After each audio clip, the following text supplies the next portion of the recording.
It's Friday night here in Boca Raton, Florida. American Conference opening night from FAU Baseball Stadium as the Owls welcome in the Roadrunners of UTSA for Game 1 of a 3-game series. We welcome you into the broadcast booth here at FAU Owl Radio. I'm Chris Talt. Alongside me is Maddox, Greenberg, and tonight is conference game number 1 of 27 for the rest of this season. And it starts off with the challenge as the Owls face off against UTSA, a team that last year appeared in a super regional, and so far this year they have a record of 15-6 amongst the top in the American Conference. UTSA was preseason polled second in the conference, only behind East Carolina, and the Owls come in right now at 13-8 headed into conference play, hopefully starting to find their groove. Now, Maddox, UTSA, is a very powerful team all around. They are amongst the top in the country in multiple offensive statistics, top in the American Conference in many offensive statistics.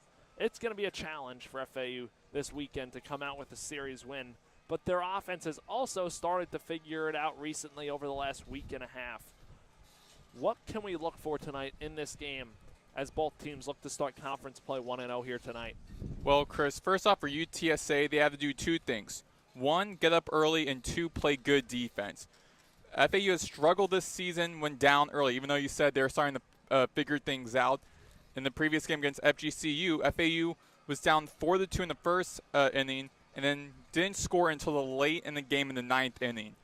And also, FAU is 6th in the American in batting with .295. And our bottom 4 in most scoring stats in the conference, including home runs, RBIs, runs, hits, and on-base percentage.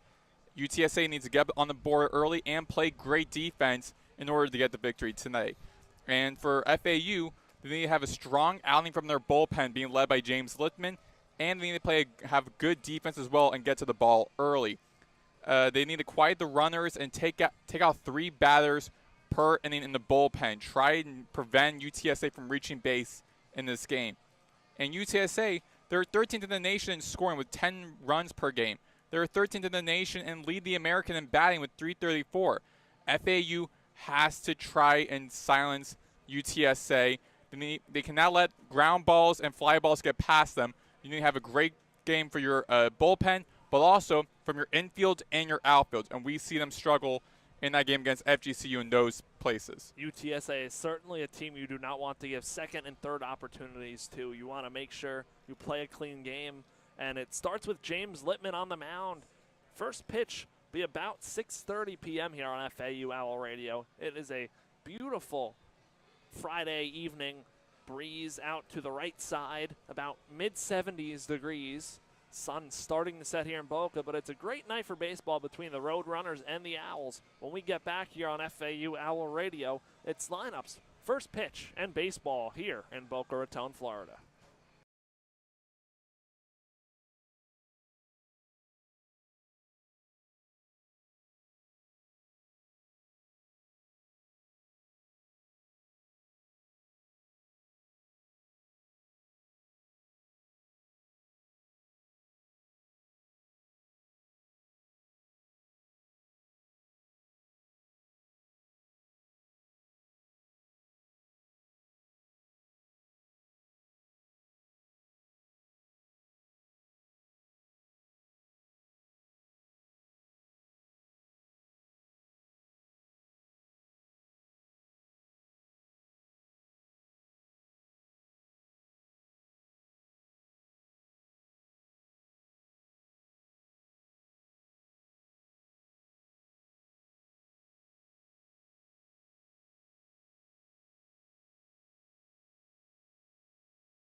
Welcome back here to FAU Owl Radio.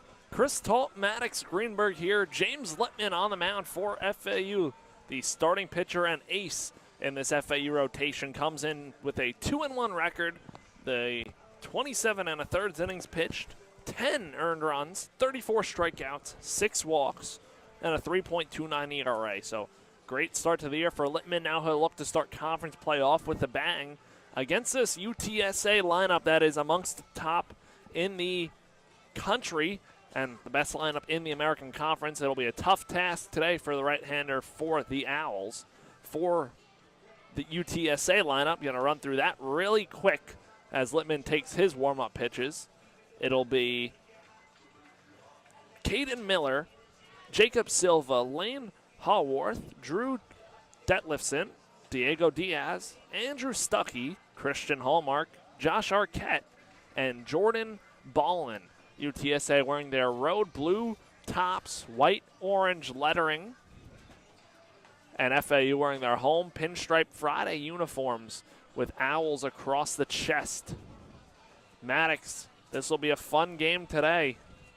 Sun starting to set, a picture-perfect night for baseball here in Paradise. Absolutely, Chris. Again, be interesting opening for the conference play for both teams, particularly for FAU. You know this is a game they have scheduled, they have circled on their calendar since UTSA eliminated FAU in Game 9 in an elimination game in the American Conference tournament last year, 6-3. So UTSA ending FAU season, going on to advance and go all the way to the LA Super Regional, 2 games away from the College World Series.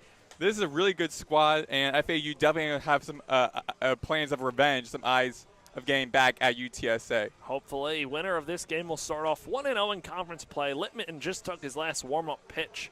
The defense for the Owls today from left to right in the outfield. Michael Peraza, Marshall Lipsy, and Kyle Boylston from third to first. Nick Romano, Brando LaRue, John Martinez, and Eli Small. And catching James Littman tonight, Ian Collier for the Owls. It'll be Caden Miller digging into the box from the left side. Miller, the first baseman for UTSA, has a .366 batting average, 4 home runs, and 19 RBIs in 71 at-bats. So it'll be a righty-lefty matchup. And first pitch from Littman fires a fastball that misses outside. And we are underway here in Boca Raton and in conference play. Left side of the infield, almost wide open. LaRue shifting and a big cut and miss by Miller on that pitch, and a 1-1 count. Last season, Miller was named to the 2025 American All-Freshman team. Very good season for Miller last year. Fastball from Littman is in there, strike 2. Brando LaRue, the Owls shortstop, shaded just to the left of the second base bag. Outfield playing it straight up. Shade starting to creep its way in from right to left as Littman delivers. Fastball outside for ball 2. Now 2-2 count. Friday night conference baseball here in Boca. Littman kicks and deals his 2-2 pitch. That one is chopped right to LaRue, who shifts over just a hair, throws to first for the first out of the ball game, and Miller retired for UTSA. Now Jacob Silva, the designated hitter in this UTSA lineup, coming up to hit. Silva hitting .426, 20 hits and 47 at-bats. Has 11 runs batted in. And Silva digs in from the left side.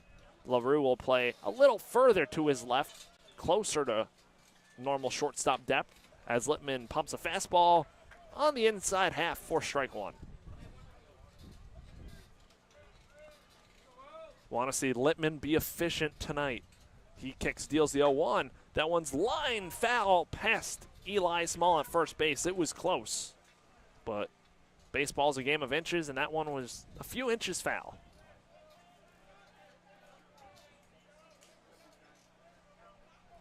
The breeze blowing out to right field.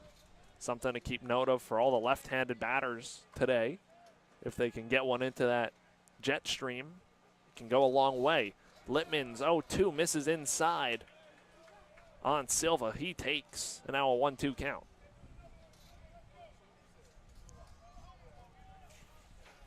Littman on the rubber, working from the windup. Winds and deals the pitch. That one flown out into left field. Left fielder Peraza moving towards left center field makes the catch for out number 2 of the first inning. And that's something, again, that I mentioned in the beginning, what FAU needs to do. They need defensively to all play a cohesive unit and get after them the fly balls, ground outs, anything like that. Great play made by Peraza. Now that brings up another left-hander and Lane Haworth. Haworth, the right fielder for UTSA, takes a fastball up and out for ball 1. Similar shift on all 3 batters so far in this UTSA lineup. Romano playing more off the bag, so the left field line is open. A swing and a miss on that breaking ball and a 1-1 count. Haworth, in his first year out of Wichita State, playing 2 seasons with the Shockers, one of the best players on his UTSA team. Leads the team in batting average at .450. Dangerous batter for Littman to go against. Littman delivers the 1-1. The pitch is in there for strike 2, a changeup. So a 1-2 count on the 3-hole hitter, Lane Haworth, the former Wichita State Shocker. Now UTSA Roadrunner as Littman delivers. Pitch misses just a bit outside, and now a 2-2 count. A breaking ball that broke late. So Littman in a 2-2 count. Haworth heads back into the box. Littman delivers the pitch. Fastball way outside, ball 3. What's interesting about Haworth is when he was with UTSA last season, he recorded a season-high 2 RBIs against none other than UTSA on April 12th. So now a full count here. Payoff pitch in the top half of the first from Littman. Haworth is a fastball. That misses inside for ball 4. The first base runner of the ball game and a 2-out walk for the Roadrunners. A good miss from Littman. Tough spot. Just missed a bit inside. Now he'll face his first right-hander in the batter's box. Drew Detlefson, the left fielder, hitting .409, 36 hits and 88 at-bats. Has 8 home runs and 28 runs batted in. Littman checks on Haworth over at first, but he dives back in safely. Roadrunners lead the American in on-base percentage with a .445. Righty-righty matchup for James Littman. John Martinez shaded up the middle, just to the left of second base. Fastball high upstairs for ball 1 on Detlefson.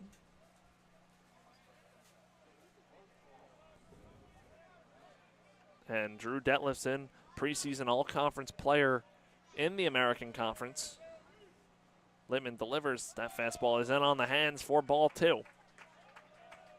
Just going to try and find the zone. Don't want to work behind a very powerful UTSA team. And a 2-0 count. Littman from the stretch. He delivers. Pitch chopped foul past the UTSA dugout. Now a 2-1 count.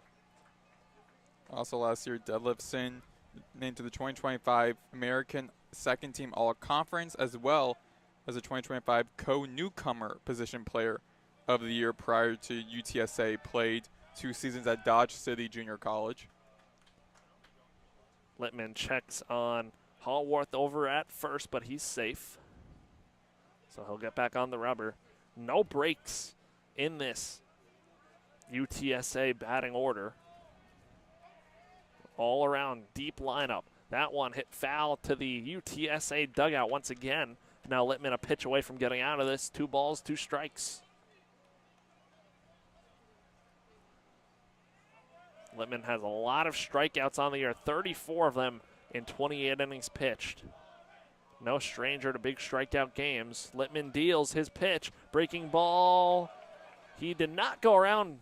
High hop gets away from Collier, allowing Haworth to advance to second on the wild pitch.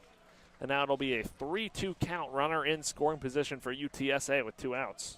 And those are some of the minor errors defensively that can hurt FAU. They need to be more polished defensively and trying to avoid any errors. So Haworth on second. Full count at the plate on Detlefson.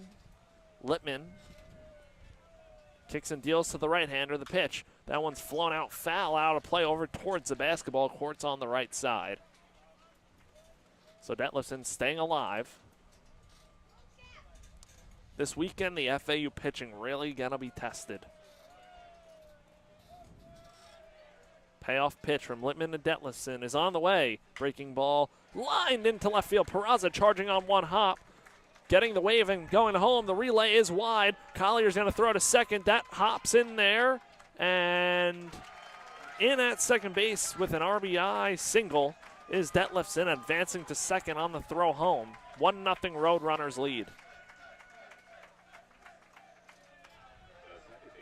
A clean throw from Collier probably would have had him at second. The run would have scored regardless. But Detlefson single, advancing to second on the throw to home. Well, the ball got a little bit out of the way for Collier, so once he was able to reset, it was a little bit too late for him. Yeah. Now digging into the box, Diego Diaz, the second baseman. Diaz hitting .333, has 21 hits in 63 at-bats. Littman winds and deals. That pitch misses outside for ball one. Runner on second, Detlefson after the RBI knock. Righty-lefty matchup. Got to keep it right here if you're FAU. Littman delivers. Pitch. Changeup is in there for strike one. Caught the inside corner.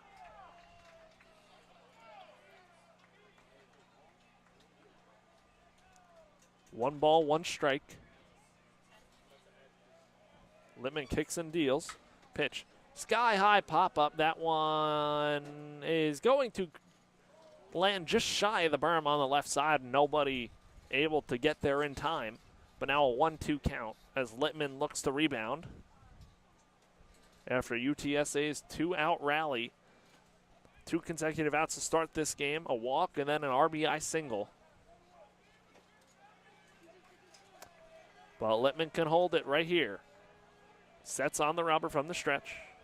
Kicks and deals his 1-2 pitch. Fastball paints the black for strike 3. Littman's first strikeout of the ball game ends the top half of the first inning. We head to the bottom half of the first. It's 1-0 Roadrunners here on Owl Radio.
We are back on FAU Owl Radio. Right-hander Christian Okerholm for UTSA taking his warm-up pitches. 0-1 record, 13 1/3 innings pitched, 9 earned runs, 11 strikeouts, 4 walks. Okerholm wears number 32 for UTSA. The defense for the Roadrunners from left to right in the outfield. Detlefson, Hallmark, Hallworth on the infield from third to first. Arquette, Ballin, Diaz, and Miller. And catching Okerholm is Andrew Stuckey. The FAU lineup he will be facing will be Kyle Boylston, Nick Romano, Michael Peraza, John Martinez, Brett Patton, Brando LaRue, Eli Small, Ian Collier, and Marshall Lipsy. Last game against FGCU on Tuesday night, Kyle Boylston was able to hit a leadoff home run in that game. We'll see if he can work some magic and do the same here tonight as the Owls trail 1-0. Well, Boylston's definitely going to be a dangerous leadoff hitter against FGCU this past Wednesday. His first at-bat in the bottom of the first inning was a home run up to the left field, his second home run of the season, and in that same direction as well. So Boylston will dig in. It'll be a righty-righty matchup, starting things off for Florida Atlantic at the plate tonight. Boylston hitting .364 in 44 bats, has 16 hits. Okerholm deals. First pitch swing, Boylston chops it foul. Slow dribbler to the UTSA dugout. Boylston started spring football this week, so his schedule got a lot more busy. Two-sport athlete at FAU. Okerholm kicks and deals the 0-1 pitch. That one misses inside on the letters of Boylston, and now a 1-1 count. And Boylston's a really great hitter. He leads the team with slugging percentage with a .591. Has been a very good sophomore campaign so far for Boylston. Okerholm's pitch is a fastball. That one misses low. Stuckey tried to frame it and bring it up, but it just missed, and now a 2-1 count. Boylston in the driver's seat. We know the Owls are going to have to swing the bats this weekend if they want to win.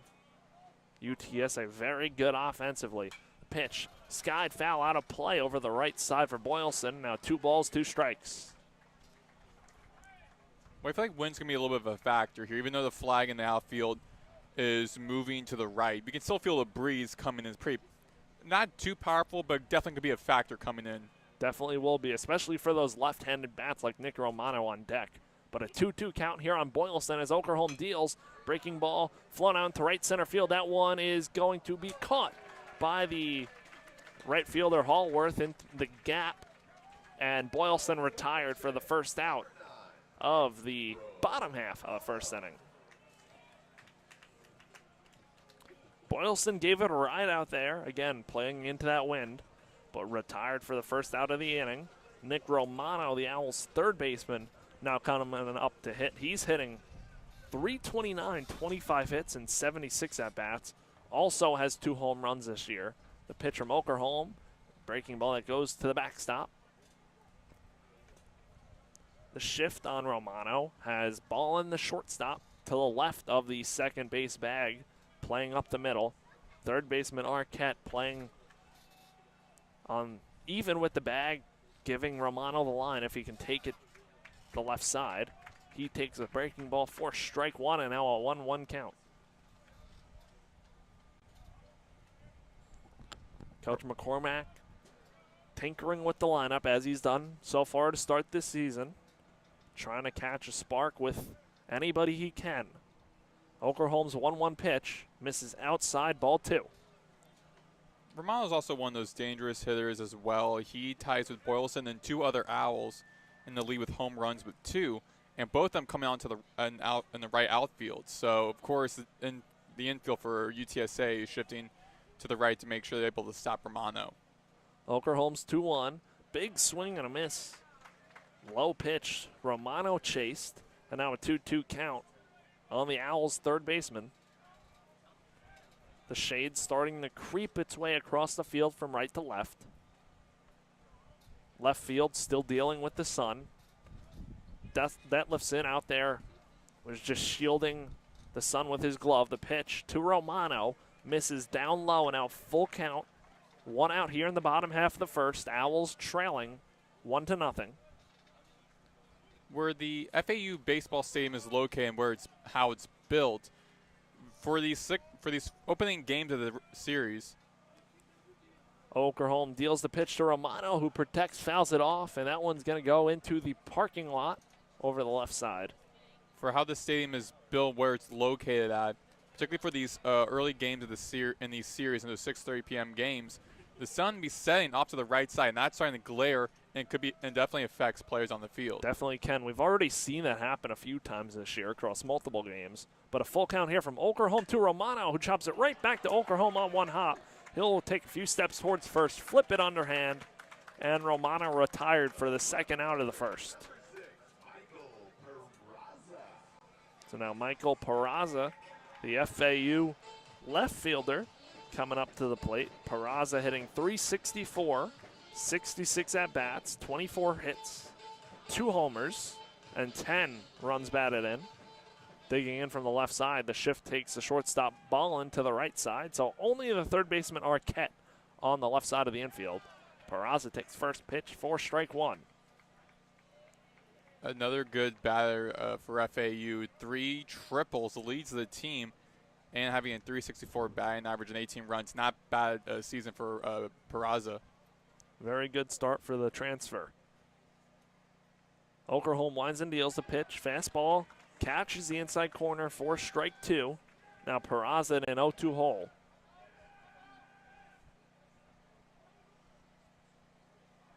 Righty-lefty matchup, bottom half of the first inning. Game 1 of a 3-game series, an opening night in American Conference play. The pitch, spoiled foul over the left side and towards the parking lot. Peraza stays alive. Another thing that's kind of tricky is with the sun setting, some shadows come in horizontally, definitely around between the mound and to the batter's box. It's definitely going to impact how you see the ball every now and then before the ball comes to you. Definitely will. Battling 0-2 is Peraza, the pitch. He lines that one right at the first baseman on 2 hops, and Miller takes it over to first himself for the 3rd out of the inning. Owls go down 1-2-3. We're going to head to the top half of the 2nd inning here on FAU Owl Radio. It's 1-0 UTSA.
Welcome back here to FAU Owl Radio. Top half of the 2nd inning, UTSA leading this one 1-0.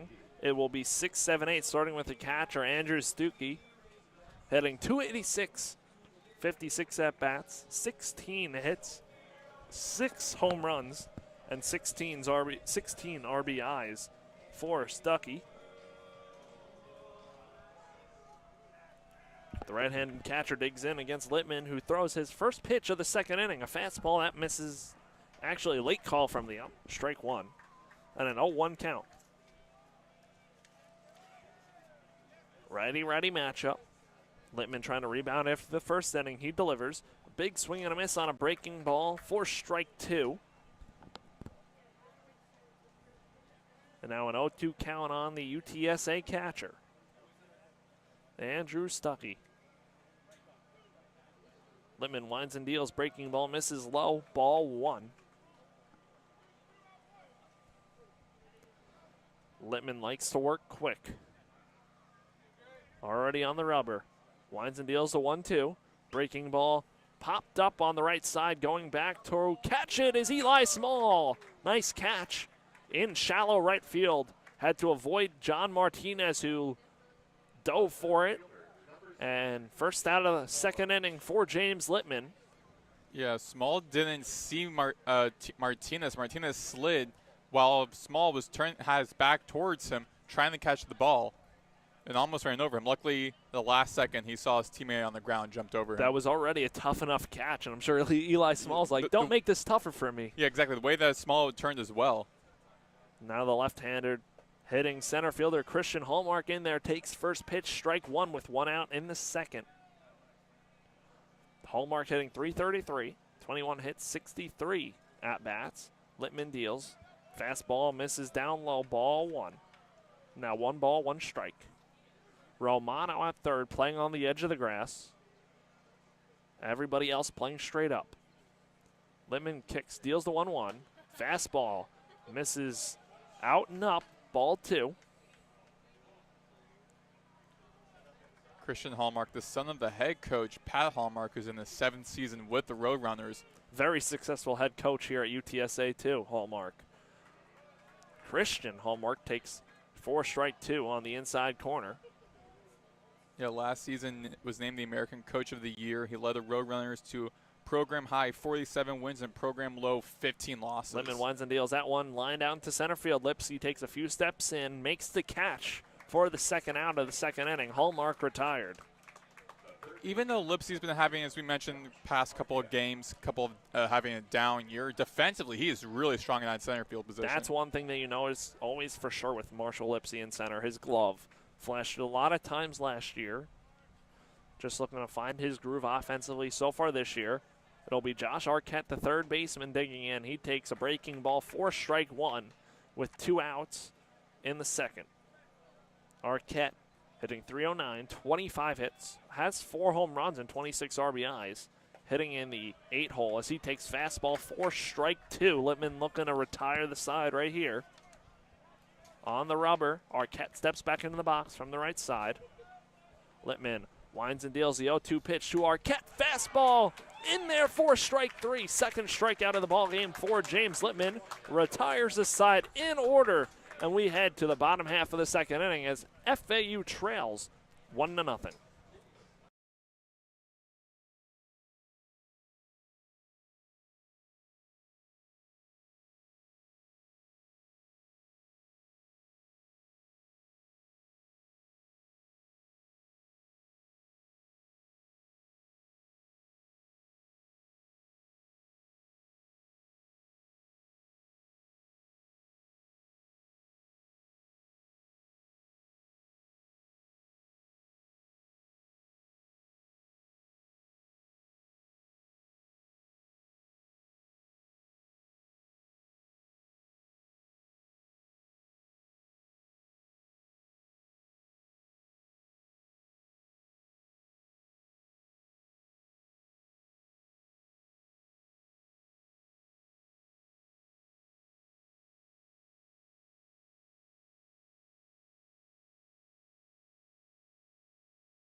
Welcome back into the broadcast booth here, FAU Owl Radio.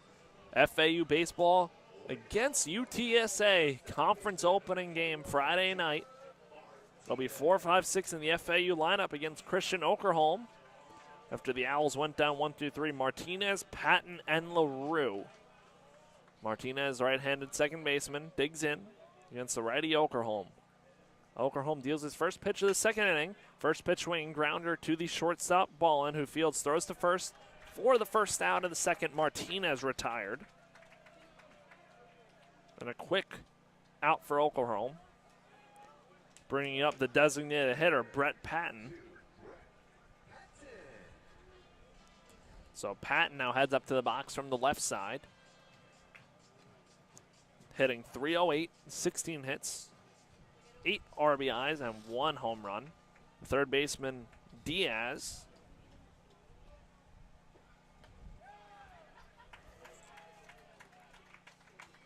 So we had a little defensive change. Diaz goes from second to third, and Arquette goes from third to second for UTSA. So Diaz at third, an 0-1 count on Patton. The pitch misses outside for ball 1.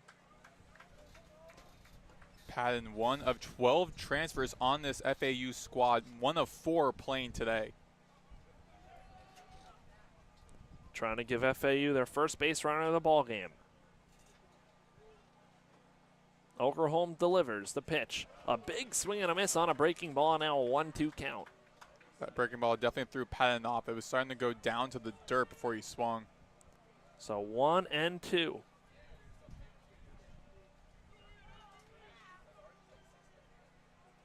Holkerholm deals from the stretch. Big swing and a miss again for strike 3. Patton retired on 3 pitches. Now 2 outs, bringing up Brando LaRue, the Owls shortstop.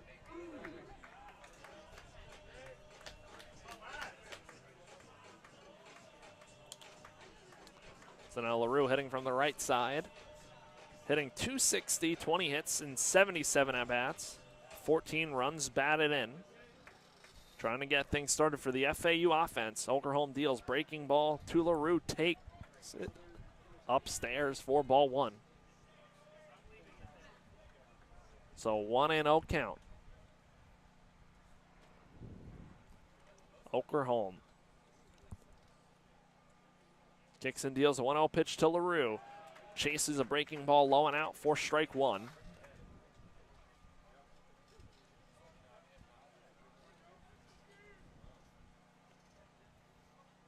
Bottom half of the second inning, 1-0 Roadrunners. Shade has taken over most of the field now. 1-1. LaRue skies that one out into center field. Center fielder Hallmark ranging to his left, gets under it, makes the catch. For the third out of the second inning, Owls go down 1-2-3. First 6 batters retired on the Owls side. It'll be top half of the third inning for James Littman when we get back here on FAU Owl Radio.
We are back here on FAU Owl Radio on YouTube. I'm Maddox Greenberg. With me is Chris Talt.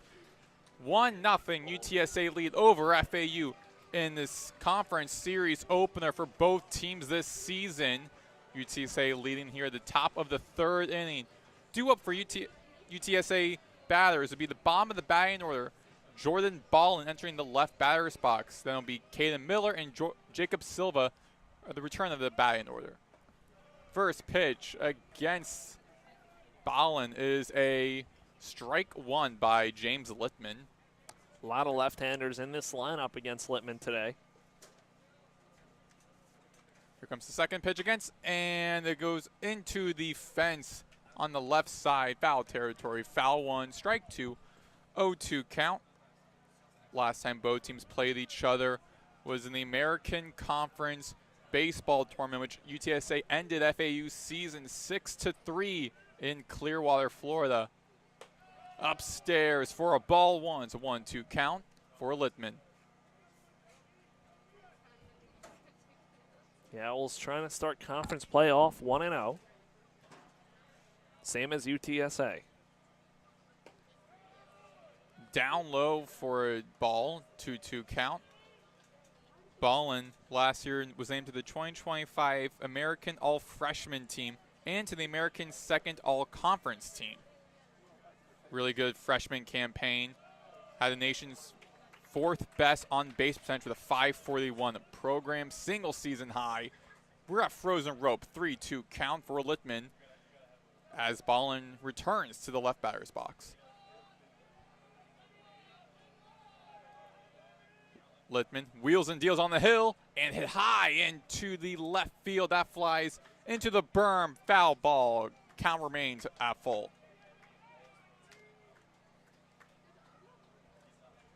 Top of the third. Bases empty. No outs. 3-2 count for Jordan Ballin. Bottom of the UTSA batting order. On deck will be Caden Miller. Hits it over into left field.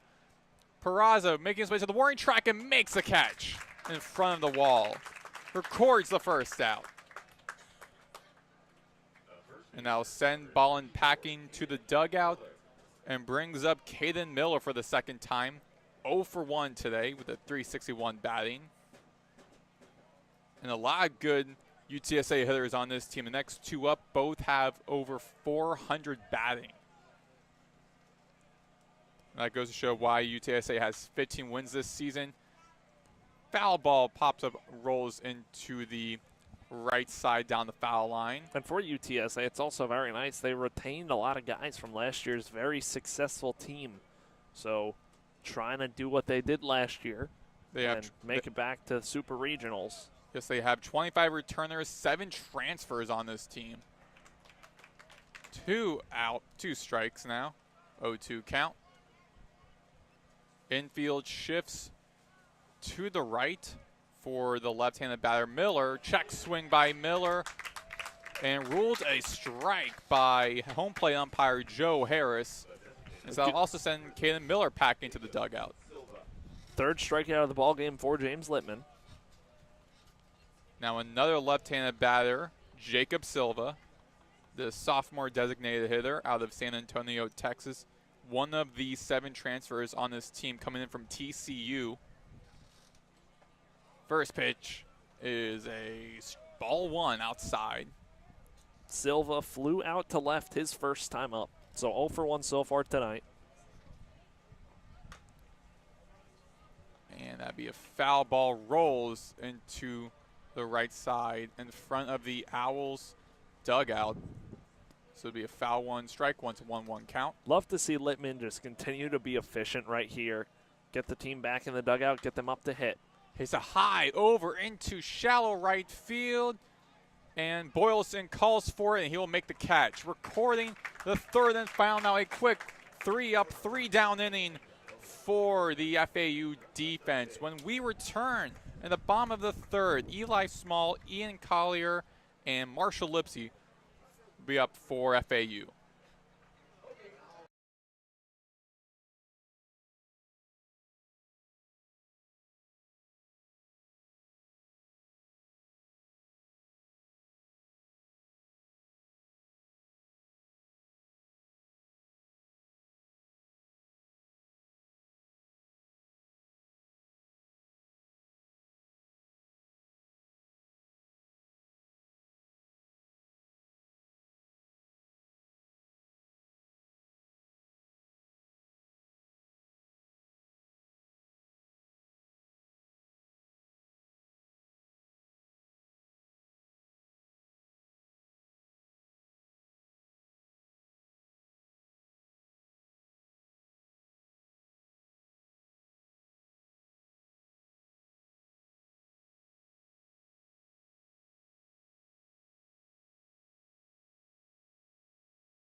We're back here on FAU Owl Radio on YouTube. Maddox, Greenberg, Chris Talt.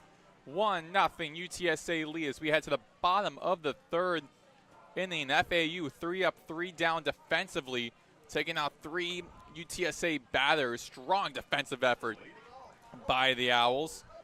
And now we'll see how FAU responds, trying to tie or take the lead in this inning against UTSA. FAU this season has been struggling when they've been down early in the game. Up is Eli Small, the catcher. Check that, the first baseman for FAU coming out of Kentucky in his first year with the Owls. One of 12 transfers. First pitch against him, Okerman throws a strike.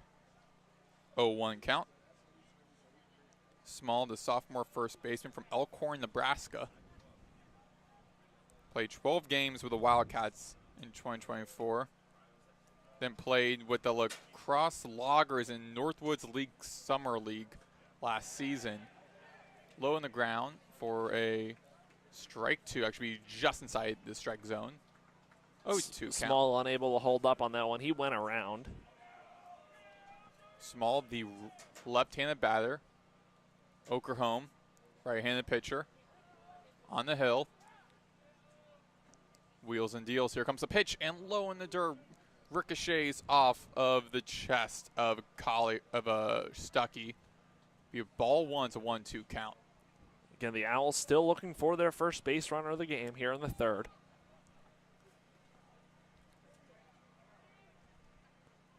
1-2 count, no outs. Bottom of the third inning. Base is empty. Okerholm with the pitch. Upstairs for a ball two. It's a 2-2 count. Small this season in 31 at-bats, hitting .226, 7 hits, 6 runs batted in. Okerholm on the hill. Check swing by Small and will be at a full count.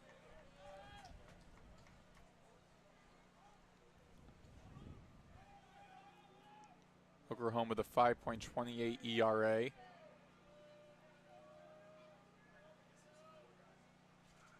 And big swing and the miss for Small. And Small heads to the dugout. Stepping up will be the catcher for FAU, Ian Collier. That's Christian Okerholm's second strikeout so far, and he's retired the first 7 batters he's faced. And shade coating the field here as the sun is setting off to our right. No more sun troubles for these fielders.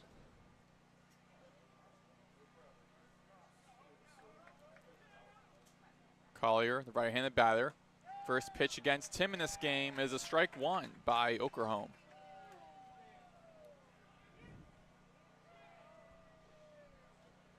Collier, the graduate catcher out of Plano, Texas, transferring in from Texas State.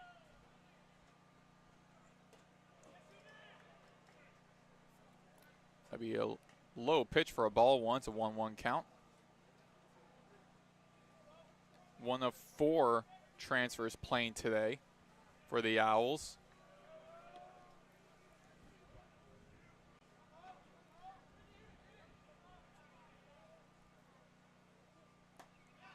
And a 2-1, check out a 1-2 count. Now Collier in a hole trying to get it going. This season for Collier, 12 hits, 6 runs, 9 RBIs, having 2 home runs.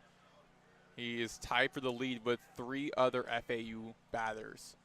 Low in the dirt for a 2-2 count. Okerholm.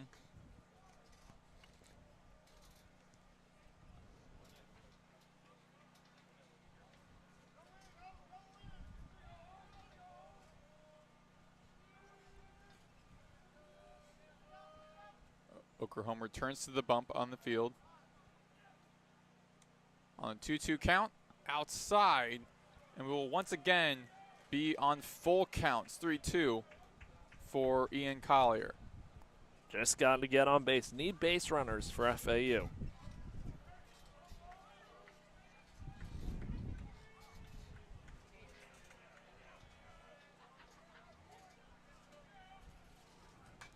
And tip foul hits in front of the protective netting, almost goes past the netting actually. Collier doing a good job staying alive.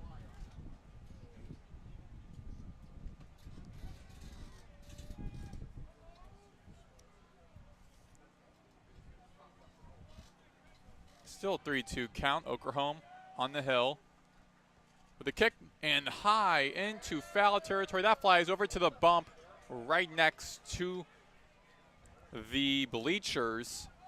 Foul ball stays 3-2. Again, staying alive. UTSA has a right-hander, it looks like, warming up in their bullpen. Okerholm viewed as an opener tonight. Base is empty. FAU looking to be on base for the first time today. Hits high over into right center. Past the warning track, and a great catch made by Christian Hallmark, the center fielder, right up against the wall. Hallmark and Hallworth were chasing for it at the right center corner, but Hallmark was able to make the catch and records the second out of this inning. Collier hit it out there, gave it a good ride, just out to deep right center. That's a poke to get it out that way, especially as a right-handed hitter. Just hit it to the warning track, just short. Good catch by Hallmark. Now Lipsy up to bat, the left-handed batter. First pitch will be a tip foul behind home plate for foul 1, strike 1, 0-1 count. Diego Diaz at the border between the grass and the dirt, right in infield, in front of the third base bag. Oklahoma the pitch. High into left field, goes past the foul line, and caught by Diego Diaz. And that records the final out of this inning. FAU once again goes scoreless, still 1-0 UTSA lead as we head to the top of the fourth inning. Due up for UTSA, Hallworth, Detlefson, and Diaz, who just recorded it out. You're listening to FAU Owl Radio on YouTube.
We're back here on FAU Owl Radio on YouTube. Maddox, Greenberg, Chris Talt here at the top of the fourth inning. And at bat is Lane Hallworth. Second pitch against him is a ball, so 2 balls against him by Littman. Hallworth had a 2-out walk that started the rally in the first inning. Came around to score on a single from Detlefson, who's on deck. Third pitch against him is a strike. It's a 2-1 count. Hallworth with a 450 batting, a 548 on base percentage. Really tough batter to be going against. A foul ball. This will be a 2-2 count for Hallworth. And James Littman is looking really good right now, entering 3 innings now, allowing 1 run on 1 hit, striking out 3 batters. Now his 4th strikeout of the ball game. Yep, as he takes out Hallworth. Now up is Drew Detlefson, who leads the team in multiple categories, including at-bats, home runs, slugging percentage, RBIs, and strikeouts with 20. The right-handed batter. And he hits it over the head of LaRue into the left center, and that'll be caught by the left fielder, Peraza. And that will be the second hit for UTSA and Detlefsen makes his way to first. Detlefsen has both of the UTSA hits today, both line drives out into left field. His Swinging a hot bat as he's done all season.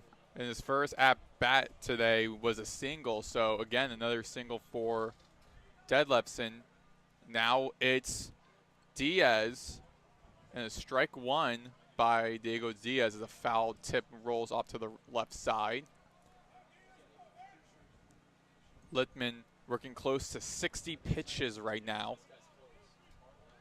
And again, you need to have him have a strong opening if you want to win this game. Low in the dirt for a ball one. It's a 1-1 count for Littman. The sophomore right-handed pitcher out of Boca Raton, Florida, last season was named to the American American team. He didn't allow an earned run in his first 3 starts. 2-1 count for Littman with 1 out. Runner on first is Detlefsen. Here at the top of the 4th inning.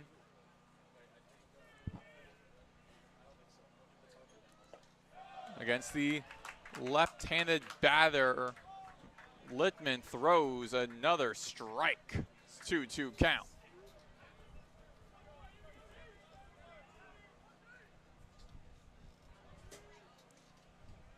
Littman on the hill, winds, wheels and deals. Tip foul on the left side, flies past the bleachers, goes into the courtyard. Foul ball stays 2-2 count here in the 4th. Diaz, a .328 batter, struck out looking his first time in the 1st inning. And a swing and a miss for Diaz, and that takes him out. The 2nd out of this inning by Littman, and that'll be Littman's 5th K. There, the strikeouts starting to rack up for Littman. And this is exactly what FAU needs to expect out of their bullpen, not only in this game, but for this series as well. Going to need good pitching, but also going to need good offense to keep up with UTSA. It's Andrew Stuckey, the catcher for the Roadrunners, in the right batter's box. Ball 1 with a runner on first and 2 outs here in the top of the 4th inning. Littman turns to check on first, where Detlefsen is. Here comes the pitch, and down the middle for a strike one. It's a 1-1 count. It's a late call from the ump every time he gives the pitcher a strike. Slow wind up into the strike call.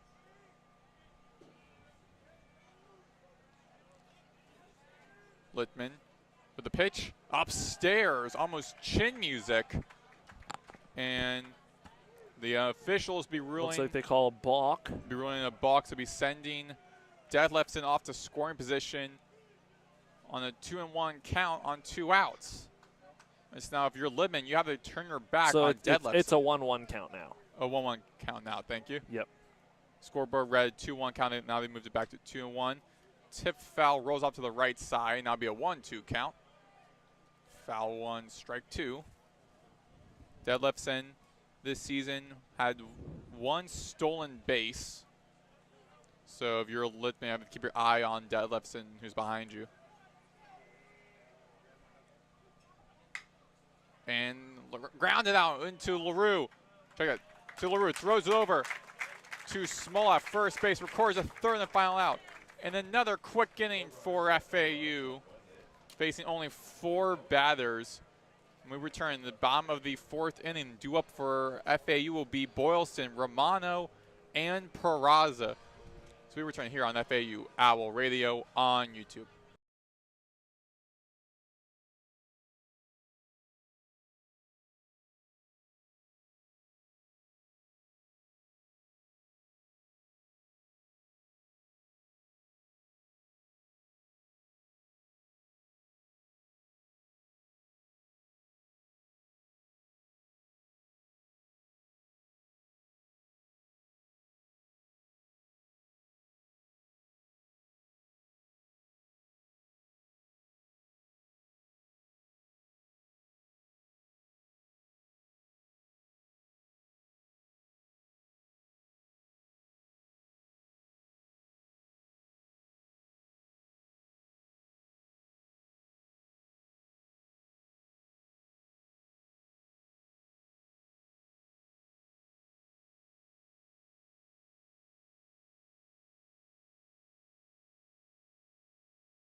We are back here on FAU Owl Radio on YouTube. Maddox, Greenberg, Chris, Talt.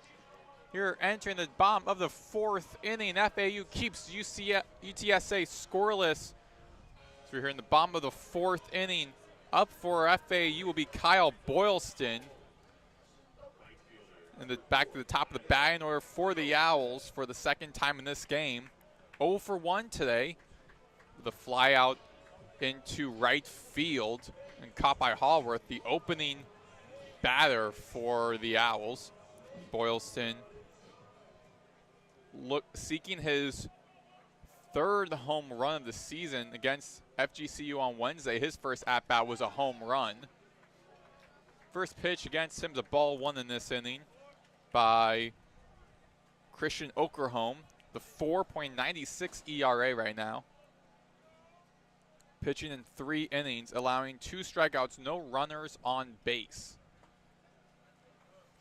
Inside for a ball 2. Boylston flew out to right his last time up. Okerholm, the right-handed batter, pitcher against the right-handed batter on the hill. Okerholm with his 43rd pitch coming up, and inside again, it's a 3-0 count. And Okerholm has to be careful of trying not to walk Boylston and snapping Okerholm's 3 straight innings, now allowing a runner on base. Base is empty. No outs. Bottom of the 4th inning. And that'll be the first strike against Boylston in this inning. 3-1 count for Okerholm. Boylston, 2-sport athlete at FAU, playing football with the team at defensive back. In high school was also a 2-sport athlete at high school as well, playing receiver and defensive back. Boylston makes it over to first base, and he'll be the first runner on base. And it looks as though Pat Hallmark, the head coach, has seen enough out of his really great pitcher, Okerholm, getting one runner on base. You're already calling up someone from your bullpen. Okerholm viewed as an opener for UTSA. Did a very good job for the Roadrunners today. Only 1 base runner, no hits in 3 innings pitched. Boylston on first will be his responsibility.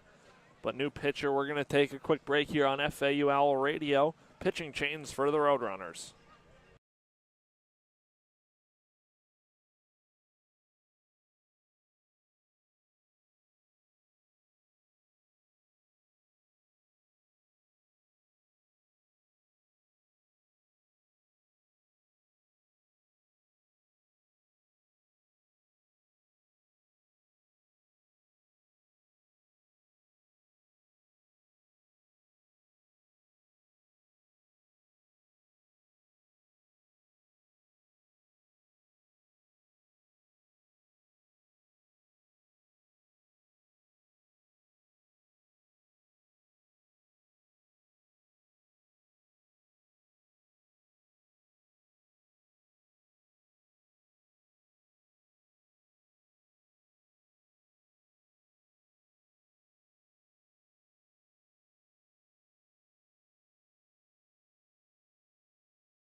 We are back here on FAU Owl Radio on YouTube. Maddox, Greenberg, Chris, Talt.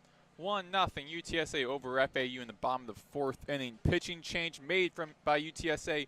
Gunnar Brown coming in for Christian Okerholm. Okerholm Knights ends early, 3 innings pitched.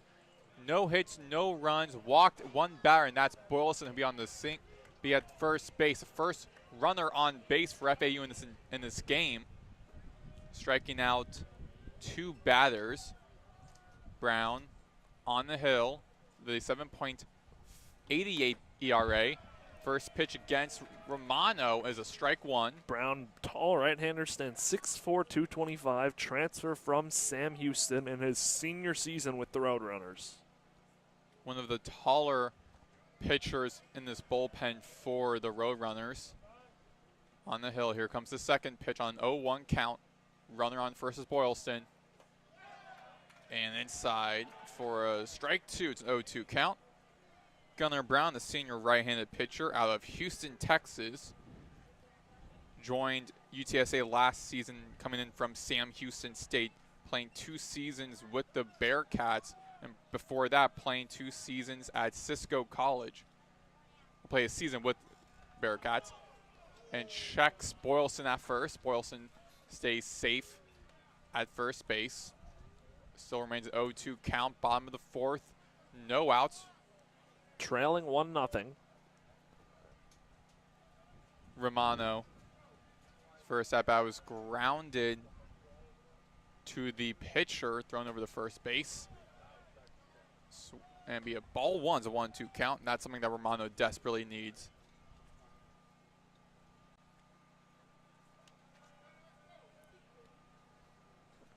Romano in the 2nd year with the Owls, coming in from Georgia Tech. Actually, check that. 3rd year, saw his 1st year with FAU. 2-2 count now for Brown. Romano, redshirt senior, 3rd baseman from Boca Raton, Florida. Started his career playing with Georgia Tech. Trying to work a little rally here. Nobody out in the 4th. Boylston on first. And Brown again checking Boylston at first. Boylston playing some mind games with the new pitcher for the Roadrunners. We know he's a threat to go. Has 3 stolen bases on the season. Speedy outfielder for FAU. Boylston on the base paths. Romano with a 325 batting. And he chops it up over into second to the shortstop, throws over the first base. And both Boylston and Romano are out. So a great double play by the Roadrunners is Ballin and Miller. So now tough walk from FAU. Romano hitting right into the tailor-made double play. Now just like that, 2 gone and nobody on base. Yeah, just like that. First off, no outs, and all of a sudden that double play makes it now with 1 out remaining. It'll be Michael Peraza, the left-handed batter, upstairs for a ball 1. Peraza, his 1st year out of West Virginia, the redshirt sophomore left fielder. A little lefty-righty matchup inside, almost hits Peraza. 2-0 count by Brown. Infield, drastic change. The right side of the 3 infielders move to the right. The lone player, it will be Diaz, the 3rd baseman on the left side, nearly touching the infield grass. 2-0 count. With Ballin at the right side of the 2nd base bag, normally where Arquette will be standing at. 3-1 count for Peraza. The Owls just trying to get something going again. They were able to reach base, but that was on a walk. They're hoping to record a hit, and that'll be a hit, but a tip foul off behind home plate, behind the bleachers, now the ballpark. Be a 3-2 count. And not the hit that they want to have, but that was the hit that they have had plenty of times in this game. Brown upstairs, now will walk Peraza. So back-to-back walks for Brown. Just no, a double play in between. The double play in between, yeah. So only Brown's first walk. The other walk was on. Well, back-to-back walks by the Roadrunners. First walk was by Oklahoma. This walk was by Brown. And now a right-handed batter beat John Martinez. Be upstairs for a ball one on the redshirt sophomore second baseman from Orlando, Florida.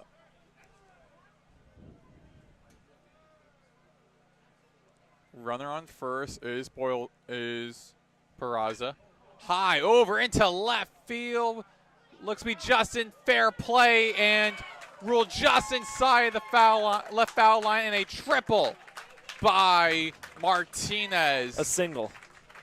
Oh, check. Sorry, ruled that as single as Peraza will be heading to third. And that's the first hit of the ball game for FAU here in the fourth inning. Runners on the corners, 2 outs, trying to cash in and knock this game up. So I got runners on the corners on 2 outs for Brett Patton, the junior designated hitter from Manasquan, New Jersey, in his first year out of Indian River, a junior college. Brown on the hill. With the pitch out way upstairs, out of reach for Patton. It's a ball one.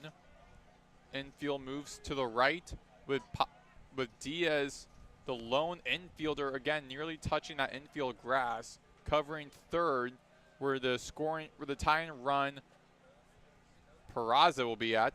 Swing and a miss for Patton. 1-1 count.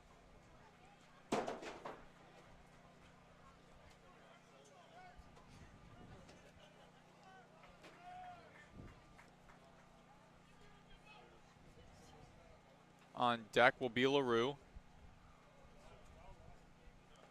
Low in the dirt for a ball two. It's a 2-1 count. Owls trying to get that rally going. 2 consecutive base runners to reach with 2 outs. A walk and a single. Has him set up at the corners for Patton.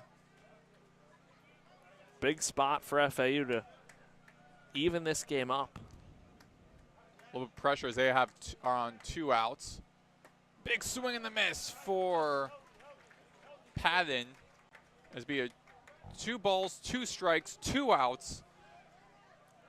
In the bottom of the 4th inning, tying run will be Peraza at third. Brown, upstairs pitch. And Martinez making his way to second.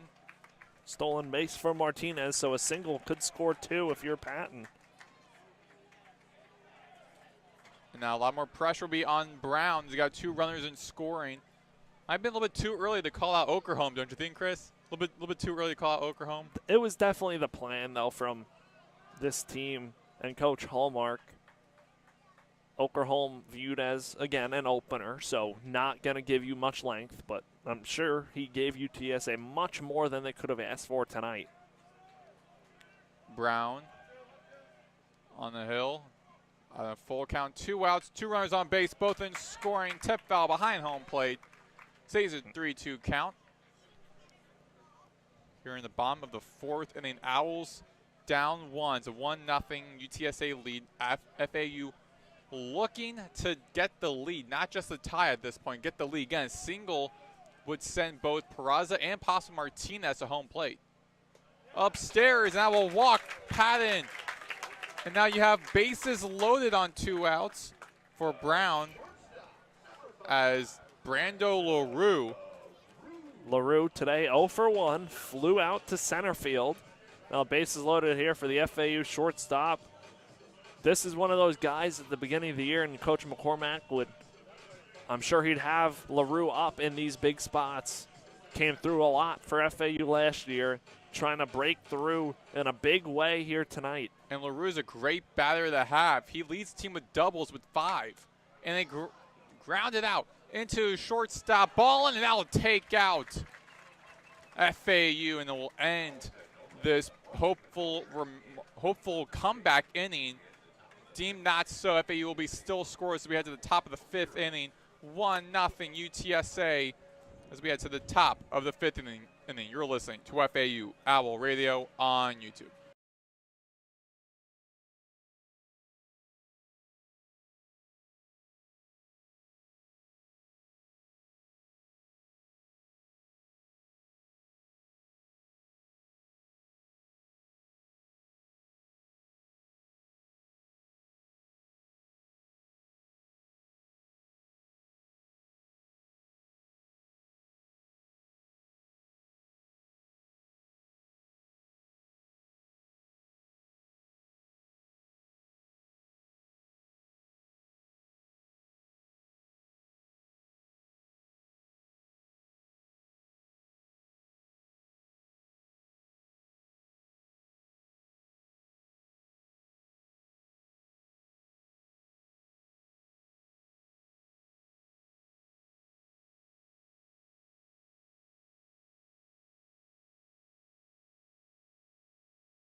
Welcome back to FAU Owl Radio. Top half of the 5th inning here in Boca.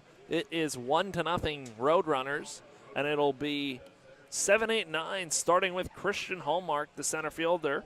0 for 1 with a fly out to center field. James Littman on in his 5th inning of work now. 67 pitches for Littman. 1 earned run, 2 hits. 5 strikeouts. First pitch to Hallmark. The left-hander is taken for strike 1. Sun has set here in Boca. Lights are on.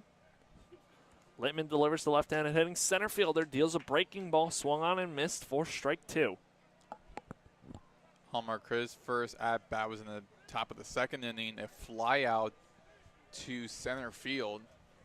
Littman winds, deals breaking ball. Bounces up there. Short one. And now a 1-2 count. Defense on Hallmark has LaRue just to the left of the second base bag. Eli Small out first, guarding the line. Littman kicks, steals the 1-2 pitch. That one is on a line out to right center field. That one's going to hop off the wall. Flying around first, heading to second is Hallmark with a leadoff double in the 5th for UTSA. And that one was ripped for Hallmark. Good piece. Yeah, Hallmark was able to find a gap in that right center field to get the first run of the game. So a runner in scoring position for the Roadrunners. That brings up the right-handed hitting, Josh Arquette. Arquette 0 for 1 today. Struck out looking his first time up. A righty-righty matchup. Littman winds and deals breaking ball. In there for strike 1, caught the outside part of the plate.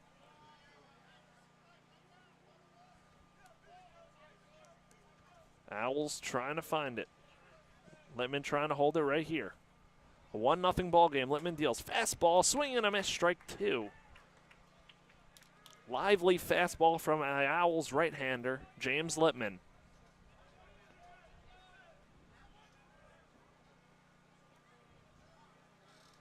Littman set from the stretch, kick, steals, fastball, swing and a miss, strike 3. 6th strikeout of the ball game for James Littman. 1 gone, and Hallmark stays put on second. No, that Jordan Ball in the shortstop, 0 for 1 with a fly out to left, comes up to the plate. Littman's doing everything right as of now for a pitcher for FAU. Trying to just hold it. Littman deals to the left-handed hitting shortstop who takes outside for ball 1. Littman typically trying to keep the runners to a minimum of 3 per inning. And the defense, I think, is also doing more a standout job in the infield and the outfield. Littman looking at Hallmark at second as he dances off. Littman deals a pitch that misses outside, ball 2. So a 2-0 count, 1 out. Top half of the 5th inning, UTSA leading this one 1-0. Littman set from the stretch, kicks and deals the pitch. Fastball, misses outside, ball 3. Ballin trying to turn it over to the top of this lineup. Caden Miller, the first baseman, waits on deck. He's 0 for 2.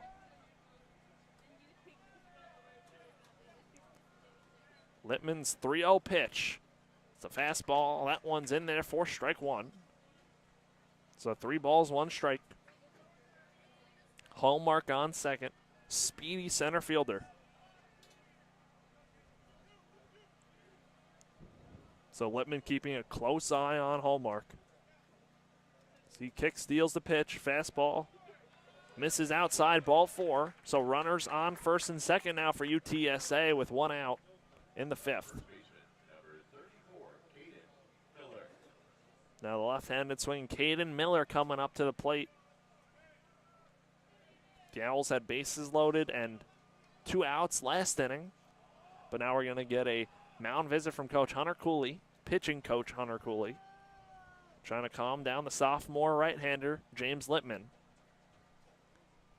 And it feels like added pressure, too, to get out of this, Maddox, because the offense hasn't came through yet tonight. Yeah. So for Littman, I'm sure he feels that where he's got to make sure they get out of this inning and they can't give up a crooked number. Particularly when your offense isn't doing so well. We see this a lot with football where offense struggles and leaves the defense be more tired and more worn out because they're on the field a lot more. And I'm pretty sure I think one thing Cooley might be telling him is more so kind of setting his nerves in, but also telling him a little bit of what the next pitches should be, because Miller, he leads the Roadrunners with runs with 31. It's another dangerous batter, playing dangerous batters on this Roadrunners team, but one of them that you have up again with a runner and scoring at second behind you and a runner on first. So you have to be aware of your surroundings and be aware of trying to take out this batter. So top of the lineup, the left-hander Caden Miller at the plate, 0 for 2 today against the righty James Littman. First and second for UTSA. Here's the first pitch. Actually, inside move to second for Littman, but walks back in standing at second is Hallmark. Last season, Hallmark at Navarro Junior College had 13 stolen bases. So another person to keep your eye on. He has 5 stolen bases this season. Littman's first pitch to Miller misses outside for ball 1. I feel like every time a runner tries to steal a base or it looks like they're attempting to, trying to throw off the pitcher and try to make them more uncomfortable than they already are. So a 1-0 count. Littman in the top of this UTSA lineup. Miller takes a fastball for strike 1. Evening up this count, 1 ball, 1 strike. Breeze still blowing out to right. Has tapered off a little bit, though.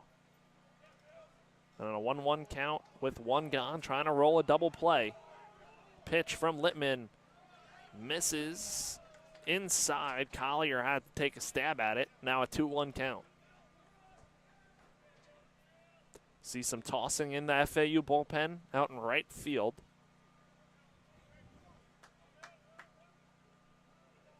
Next pitch is Littman's 80th. A swing and a miss from Miller on the breaking ball. Now a 2-2 count. So 2-2, 1 out. First and second for the Roadrunners. LaRue and Martinez shaded up the middle looking for that double play. Littman winds and deals his 2-2. Pitch misses at the feet of Miller for ball 3. Now in danger of loading the bases with 1 out. Yeah, you can see Littman starting to get a little bit tired, a little bit more fatigue is coming into him, averaging now having over 80 pitches. That previous pitch was low in the dirt, another ball, now another full count. So 3-2, 1 out. The pitch fouled to the screen. Miller stays alive. I think for FAU, they'll deploy a lot of their left-handers in this very left-handed heavy UTSA lineup. Definitely something they can do. FAU also has a very deep bullpen. We saw that in their loss FGCU, but that was more of just to get through their bullpen. Full count pitch off and running is Hallmark. That one slapped foul out of play over the left side. So Miller staying alive. Both runners were attempting to steal on that. Again, Hallmark can fly. We've already seen that here today. Ball and very fast as well. First and second, 1 out, 1-0 Roadrunners, looking for more runs. Littman looking to hold it right here. He winds and deals the pitch. Fastball, ooh, just misses outside for ball 4. That loads the bases and now brings up Jacob Silva, the designated hitter. After that after that ball that now resulted in a walk, Lippman was looking over at the dugout trying to see either any signals or trying to see if McCormick would be standing up, heading up to him to try to take him out. Still going to be James Lippman. Bases loaded, 1 out. Double play would get you out of the inning. Today, Silva 0 for 2. 2 flyouts, 1 to left, 1 to right. Hitting .408 on the season. The pitch from Lippman, fastball misses outside, ball 1. Now this is where you need the rest of your defense to step up, because for the pitcher, you got the runners on base, but now for the infield, you need to prevent them from getting to score. So 1-0 count. Double play depth up the middle. Pitch from Lippman catches the inside corner for strike 1. You can see how the defense is already shifting, where both LaRue and Martinez are very close at second base, back anticipating that double play. The defense being very tense right now. 1-1. Lippman's pitch. Sky high fly ball. Lipsy running in to make the catch in center, tagging in his hallmark. The throw from Lipsy is cut off by Small. Flip to third.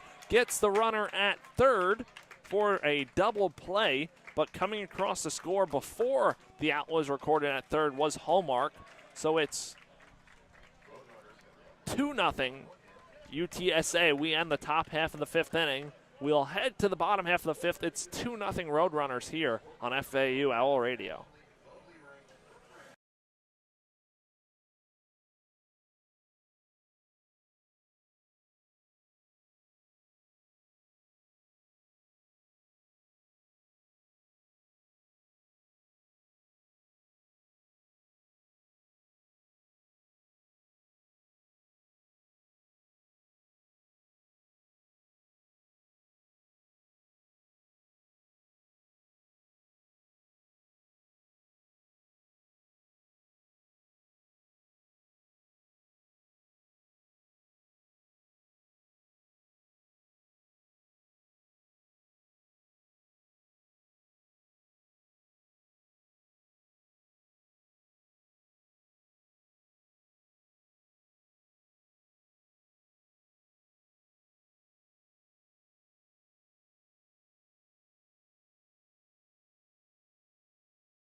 Welcome back to FAU Owl Radio. It is 2-0 UTSA as we head to the bottom half of the 5th inning. FAU struggling to get the offense going. Left the bases loaded with 2 outs. Last half inning, hopefully that's a sign of more base runners to come and hopefully can cash in now. But Eli Small at the plate, the first baseman, 0 for 1 with the strikeout. Small takes a fastball from Gunnar Brown for strike 1. I mean, it's very cliche, but I think right now FAU needs to start getting some runs in, particularly the previous inning you just had. Small takes a rip and a leaping grab by Ballin at short. Robs Small of a base hit. And Ballin living up to his last name. He was balling on that play. That's SportsCenter top 10 right there. I mean, you're Eli Small. All you can do is tip your cap. An outstanding leaping grab by Ballin at short. Acrobatic, to say the least. And now that brings up Ian Collier, the Owls catcher.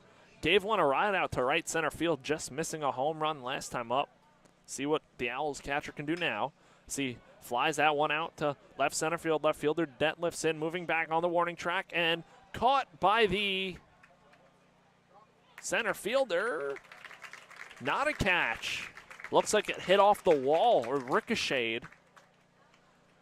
Yeah, Hallmark and Det left in were Hallmark was the one who that got to. I believe it ricocheted off of his body, hit the wall, and then he got it off that. Yeah, but previously it's like a similar play earlier in the game with Martinez and Eli Small with Hallmark and Deadliftson on that play, both getting to the left center wall, and again, the ball ricocheting off the wall and being caught by Hallmark. They both almost ran into each other as well on that play. So Collier on second with a one-out double. Lipsy, the 9-hole hitter, up 0 for 1 with a pop-out last time up. Brown deals Lipsy, cuts and misses at that one, and now an 0-1 count. Shortstop Ballin just to the left of the second base bag on the left-handed swinging Lipsy. Owls looking to bring in their first run of the ball game. Brown kicks and deals his 0-1 pitch. Lipsy chases in the dirt, strike 2 to lead off the inning. And then Ian Collier drove one out to left center field for a double. These three batters that Brown is facing are not the strongest batters on this bullpen for on this. Gunnar Brown lineup. wheels and deals. Lipsy takes a fastball inside for ball 2. Trying to fight here, was down 0-2 in the count. Has worked it even. Brown on the rubber, Lipsy in the box. Brown kicks and deals his 2-2. Swing and a miss from Lipsy, strike 3. He's down 0 for 2 today. And that'll bring up the top of the lineup and Kyle Boylston with 2 outs and a runner in scoring position. Very quiet night for Boylston, only getting a walk on 2 at-bats. Boylston was FAU's first base runner of the night. That came in the 4th inning on a leadoff walk. Now looking to come up here and swing his hot bat that he's been doing to start this season and come through and driving Collier with 2 outs. Owls trail by 2. Righty-righty matchup. Brown deals. Fastball upstairs. Boylston lays off and a 1-0 count.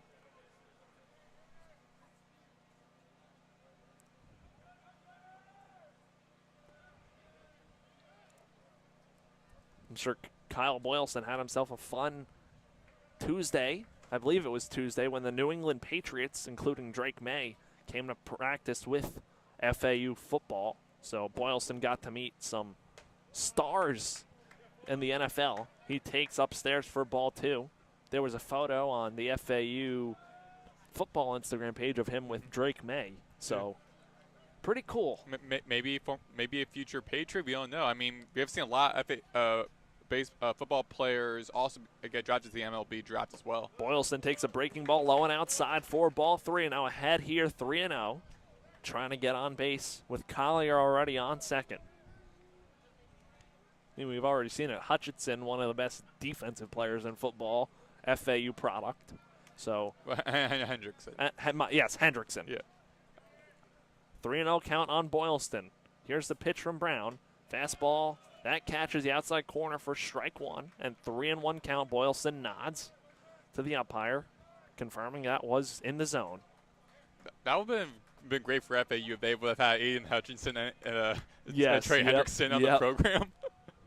So a 3-1 count. Righty-righty matchup. Gunnar Brown deals his pitch. Boylston chops that one foul off of himself in the batter's box.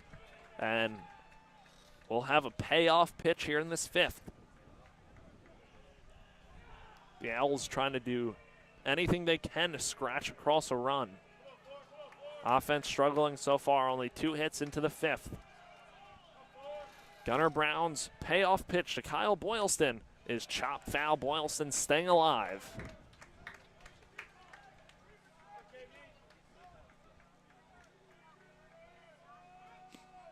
So 3-2, 2 outs. Collier leads off of second. The Owls catcher with a 1-out double. Today 0 for 2. Last at bat grounded into a double play. Looking for redemption right here in a big spot.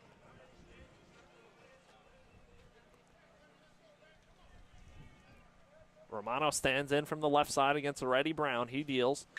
That one lined out into right field. Right fielder Hallworth moving over to make the catch. Romano hit it right at him. Hard contact from Nick Romano. Unlucky for FAU offense this inning. 2 line drives right at defenders on UTSA, and that'll end the 5th. We'll head to the top half of the 6th. The Roadrunners still lead this one 2-0 on FAU Owl Radio.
Welcome back here on FAU Owl Radio. Chris Talt, Maddox, Greenberg here. 2-0 UTSA leads.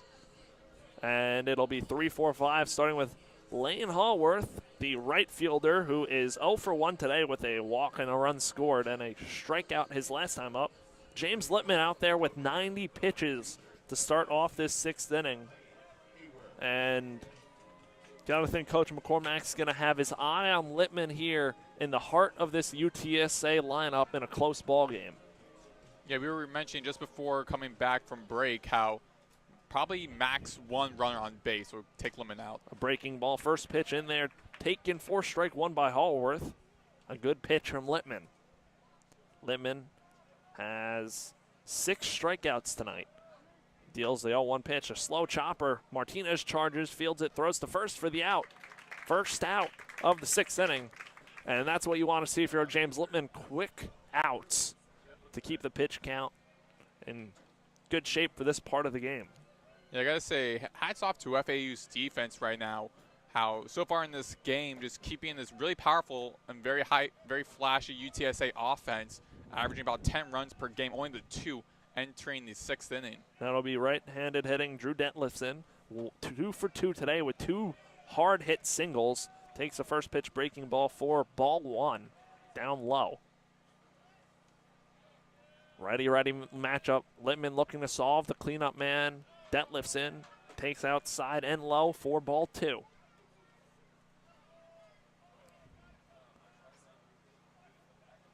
John Martinez up the middle, just to the right of the second base bag. Eli Small playing close to that first base line. Littman deals 3-0 now on Detlefson, way outside. Don't want to give him many pitches right now. 2 for 2. Not 2 bloop singles, 2 line drives. Good pieces. Fastball in there for strike 1. Now a 3-1 count on Detlefson. Yeah, we're starting to see more fatigue out of Littman. This probably will be his last batter he'll be facing. Littman kicks and deals a 3-1 breaking ball, chopped foul down the third base line. And now a full count against the UTSA left fielder.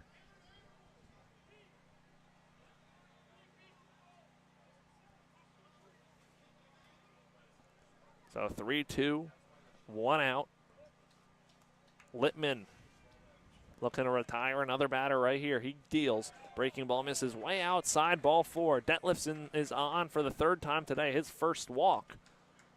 And that's a 1-out base runner for the Roadrunners. And so far, McCormack has not left the dugout, so he's been keeping Littman on here. I'm not surprised after that batter.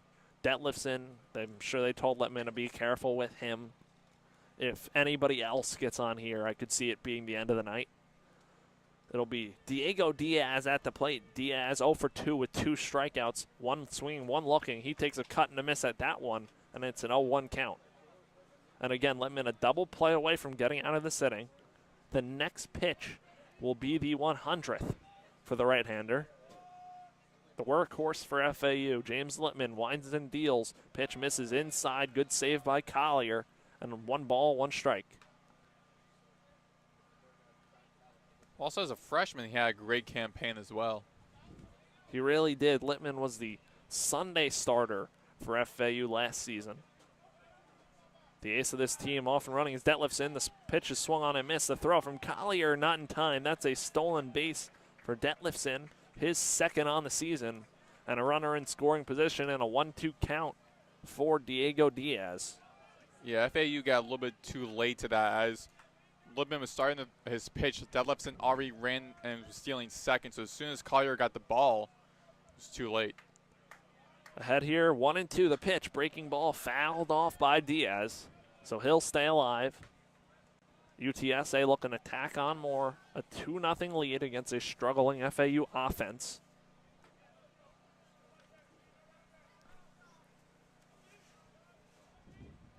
LaRue holding, Detlefson on at second. Pitch, breaking ball fouled into the screen. We'll do it again in a 1-2 count.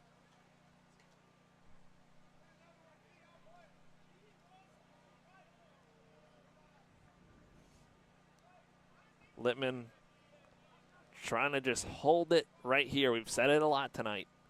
Keep this game within striking distance. Littman sets, steals the pitch, breaking ball in there for strike three. Down looking is Diaz, the 7th strikeout of the ball game for James Littman, and there are 2 gone. So Andrew Stuckey, 0 for 2, pop out and a ground out. The right-handed hitting catcher at the plate for the Roadrunners.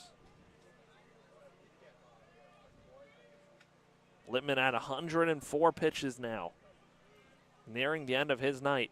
He deals to the right-handed hitting catcher. Breaking ball misses inside for ball 1.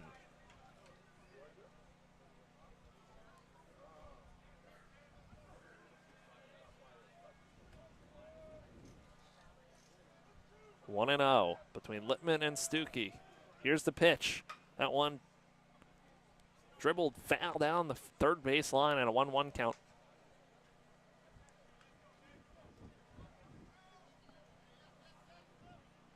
Game 1 of American Conference play this season. And a big spot in the 6th inning. Littman's 1-1 pitch to Stuckey. Changeup misses inside, ball 2. Detlefsen walked, and then he stole second. So another runner in scoring position for the Roadrunners. James Littman kicks, steals the pitch. Breaking ball misses inside for ball 3. In danger of losing Stuckey, and we'll see where this ends up going because Hallmark on deck, the center fielder, lined to double his last time up. So this could be Littman's last batter. And a 3-1 count against the UTSA catcher. Littman delivers. Breaking ball finds his own for strike 2. And a pitch away from getting out of this inning. Well, I think also just for the case that Hallmark is due up, that's why getting Stuckey out now is really, really important. Yes, it is. Littman, payoff pitch to Stuckey. Fouled off in the batter's box. We'll do it again.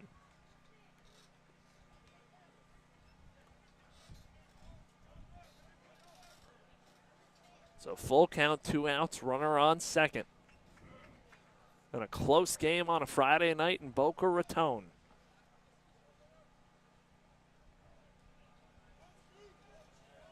James Littman sets from the stretch. Deals the payoff pitch. Fastball misses just a hair outside. Littman started walking back to the dugout, thought he had it. But that's ball 4. Now it's first and second with 2 outs. Bringing up Hallmark, the center fielder.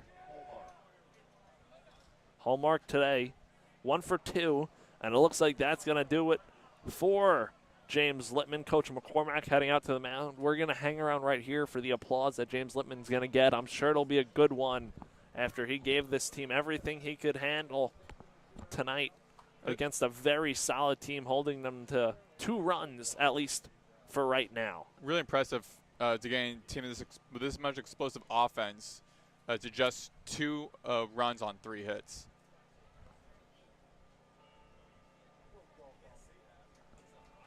So 5 2/3. Littman heads off the mound. Pitching change for the Owls. We're going to take a quick break right here on FAU Owl Radio. Pitching change in the 6th.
Welcome back to FAU Owl Radio. Left-hander Zach Kilby into the game for FAU. The left-hander in 14 1/3 innings pitched this year has a 1.88 ERA, 17 strikeouts, only 1 walk.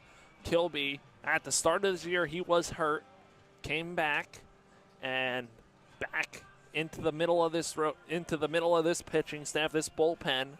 Kilby can start games and he could come out of the bullpen for Coach McCormack.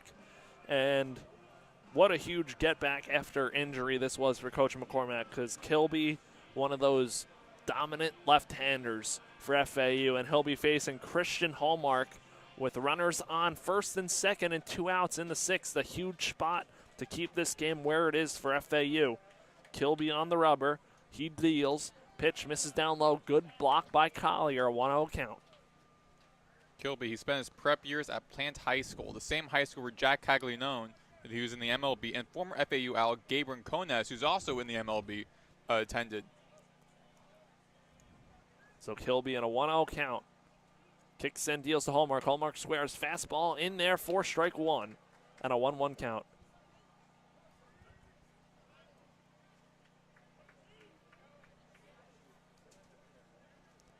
Another notable Major League star who went to Plant High School, Pete Alonso, now the Orioles first baseman, as Kilby pumps a breaking ball in there that misses just upstairs and a 2-1 count. So Plant High School known for creating a lot of good baseball talent. Safe to say, if you want to have dreams of being an MLB player, probably go to Plant High School. Sounds like a plan. Kilby, 2-1 count. The pitch, that one chopped to Eli Small. He'll take it himself to first. Kilby out of the inning. 2-0 UTSA. We're going to head to the bottom half of the 6th inning. The Owls got to start getting the bats going.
We are back here on FAU Owl Radio. It'll be Michael Peraza. So 3-4-5 in the FAU lineup. Peraza walked his last time up, trying to get this started for FAU against Gunnar Brown. Brown on for his 3rd inning of work against a left-handed swinging Michael Peraza. The first pitch taken inside, ball 1.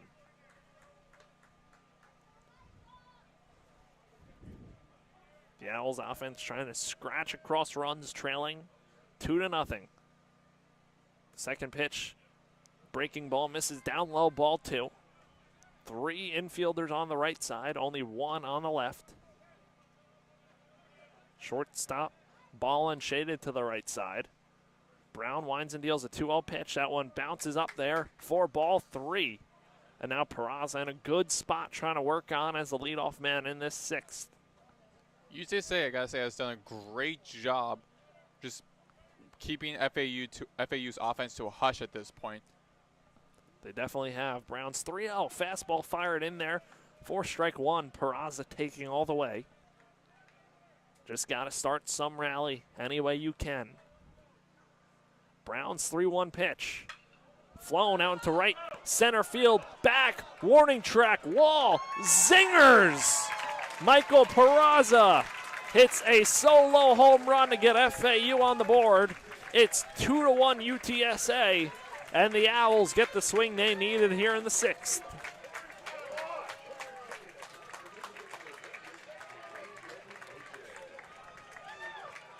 If you're curious why I said zingers, for those who don't know, if you show up to Miller's Ale House in Boca Raton, I'm not sure if they're doing any other locations in the area, with your game ticket on an order of $10 or more, you get a free order of zingers. For those who don't know, they're essentially chicken tenders, just a different name.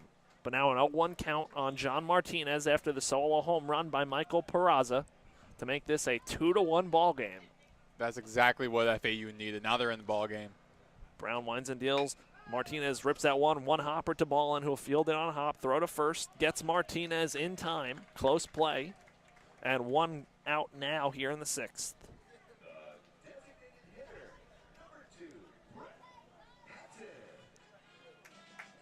So now Brett Patton, the DH, 0 for 1 with a walk his last time up, coming up to the plate from the left side. We have a 2-1 ball game. Michael Peraza hitting a no-doubt solo shot. Brown delivers his first pitch to Patton. A big breaking ball that misses for ball 1. Shift has Ballin just to the left of the second base bag. Third baseman Diaz way off the bag. The line is open as Patton takes 4 strike 1. Now 1 ball, 1 strike. Patton's another important batter for FAU in this inning. He leads the team with on-base percentage of .471. Patton tips that one into the mitt of Stuckey. And a 1-2 count on the Owls DH with 1 out. Martinez just grounded out. Waiting on deck is Brando LaRue. Gunnar Brown lines and deals the pitch. Taken low and outside for ball 2.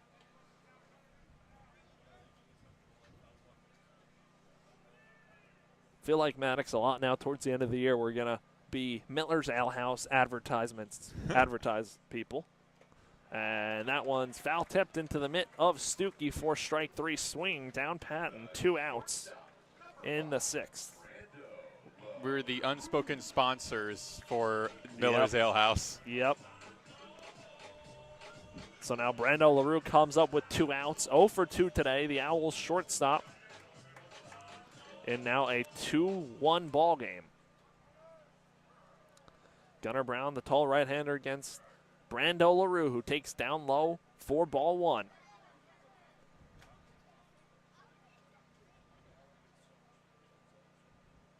Brown's 1-0 pitch to the Owls shortstop. LaRue skies that one foul out of play over the right side to the basketball courts.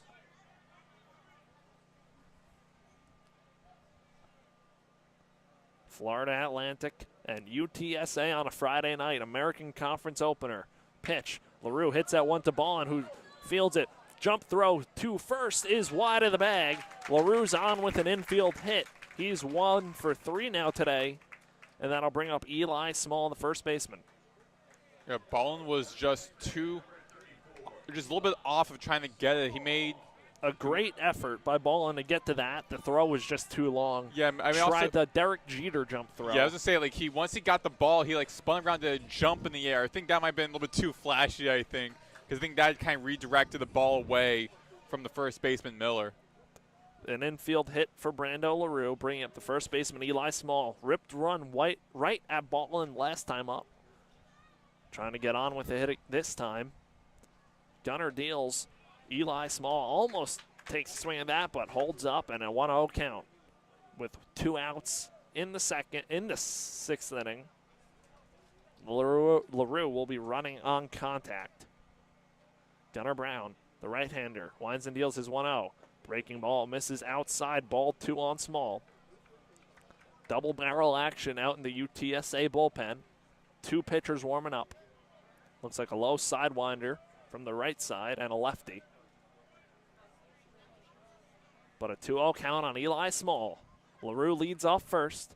Here's the pitch. Small on the breaking ball, goes around, and now a 2-1 count.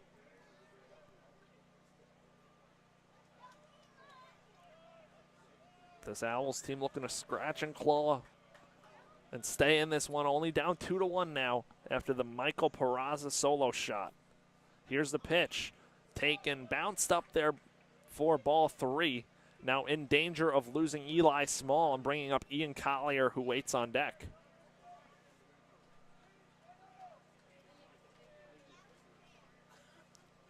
LaRue has 3 stolen bases on the year. We'll see if they send him or if he stays in a 3-1 count. The pitch to Eli Small. Breaking ball up there. He did not go around. That's ball 4. And Small on with a 2-out walk, advancing LaRue to second and bringing up Ian Collier with 2 outs and a runner in scoring position.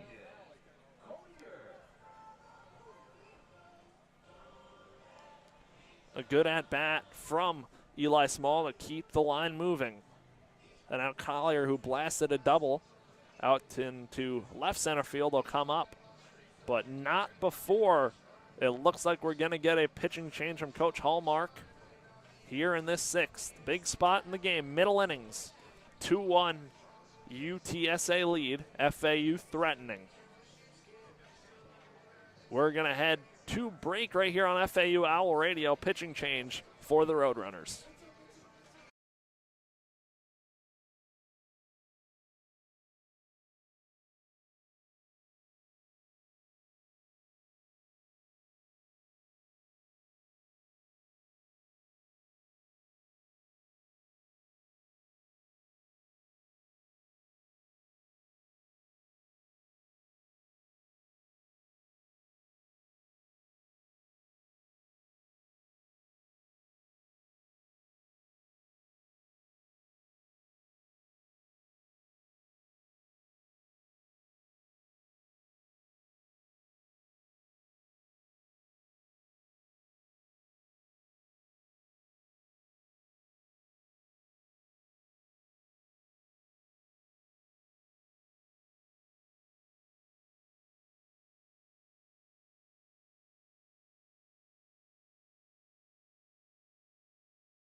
Welcome back to FAU Owl Radio. New pitcher into the game for UTSA's right-hander Sam Simmons, the 6'4", 175 senior from Manville, Texas, into the game in a big spot. Has a 2.01 ERA in 22 1/3 innings pitched.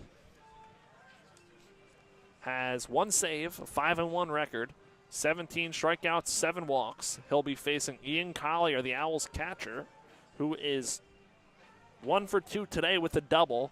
It'll be LaRue on second and Small on first. He leads, and Simmons, he leads the Roadrunners in wins and losses, having a 5-1 record, and with innings pitched, pitching in 22.1 innings entering today. So Ian Collier digs in from the right side, a righty-righty matchup. Tying run stands at second, go-ahead run, and Eli Small is at first. FAU looking to knot this one up. Sam Simmons on the rubber from the stretch. Takes a look at LaRue. Deals. Breaking ball, swing and a miss, 4-1. Way out in front of that was Collier.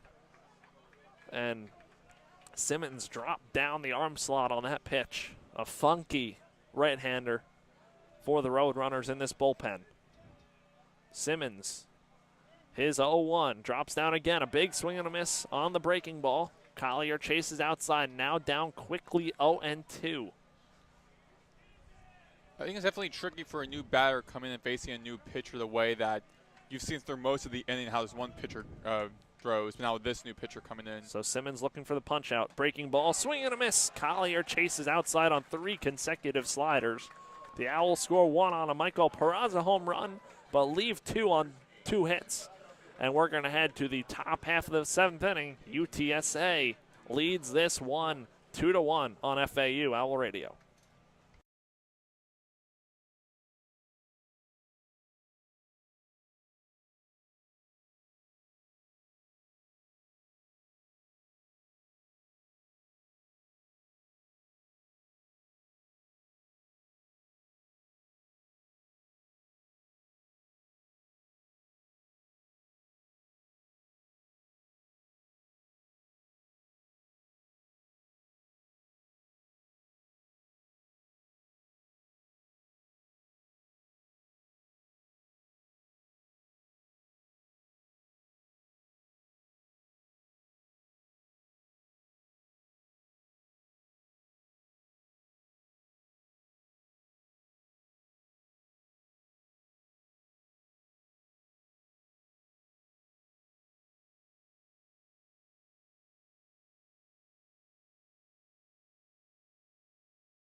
Welcome back to FAU Owl Radio.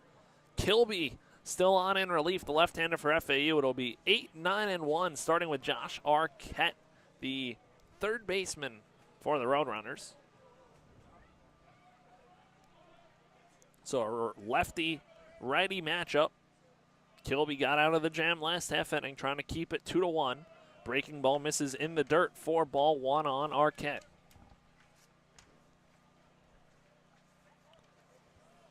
Arquette 0 for 2, strikeout swinging and a strikeout looking. Kilby wheels and deals the pitch. Fastball misses up the ladder, 4-2. Defense playing Arquette straight up. Kilby deals the 2-0. Pitch. Sky high, pop up out into left field. Lipsy ranging over to left center makes the catch for the first out of the 7th inning. Now that brings up the shortstop, Jordan Ballin. He is 0 for 1 with a walk last time up. Ballin digs in from the left side against the tall left-hander Zach Kilby. A lefty-lefty matchup. LaRue shaded just up the middle to the left of second. Kilby delivers in there for strike 1.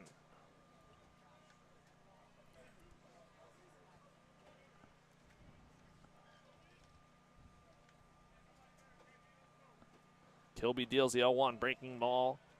Misses upstairs, ball 1. And now a 1-1 count on the 9-hole heading Ballin. Kilby set on the rubber from the stretch. Wheels and deals. His 1-1. Fastball misses inside. Ball 2. Good miss from Kilby.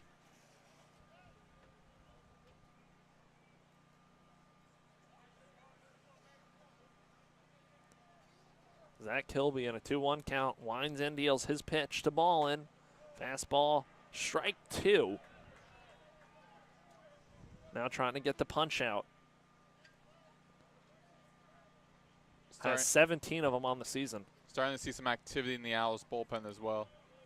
Kilby kicks and deals his 2-2. Pitch served up the middle, ranging over LaRue. Spin throw just high. Running over to second, backing up is Collier. Ballin going to be there on the throwing error by LaRue. In scoring position for the Roadrunners. What was at first a very flashy play from LaRue to get over there. Just sailed it over the mitt of Eli Small at first. And Ballin on base. We'll see how they score it.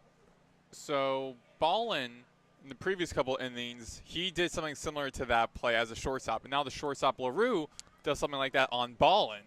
And also both miss on those throws. So they're scoring that a single. So Ballin has his first hit of the day. Now the left-handed hitting Miller, the top of the lineup, drag bunt. Kilby fields it, flips to first, and that one's by the covering John Martinez. Ballin in to score, and a big error there. Perfect bunt by Caden Miller. Yeah, I was going to say. And some confusion on defense, 3-1 UTSA. I was going to say a great bunt by Miller. The bunt just hugged. The ball just hugged the right foul, just inside the right foul line, but out of reach for the pitch for Kilby to reach to it, giving Miller enough time to get safe at first, and then after that error, going over the second. So we'll see what they score that as well, and that brings up the right-handed hitting Jacob Silva. Kilby's pitch to Silva is cut on and missed for strike one. They scored an infield hit for Miller, so his first hit of the game. Now he's on second by way of the E3, the E1 on Kilby. That one hits off the back leg of Silva, and that'll be runners on first and second with one out. And the defense having a tough time here. 2 errors this inning for FAU. Throwing error on LaRue, throwing error on Kilby. Both allowing the runners each to advance. They were both scored hits. And now pitching coach Hunter Cooley going to come out to the mound to talk to Kilby before his at-bat against the left-handed hitting Lane Hotworth. Is FAU in a sticky situation here, find themselves back down by 2. In the beginning, FAU's defense was really solid, and leading up to this inning, only giving up 2 runs, being within a game of just 1 run. But now, back-to-back errors, pitcher just getting a hit by pitch to the batter. And I got 2 runners on base on 1 out. Down now 2 runs. FAU's defense starting to show a little bit fatigue, which you can't do, particularly against an offense like UTSA. Because once UTSA's offense sees a hole in your defense, they're going to capitalize on it. We know there is plenty of strong batters on this lineup due up.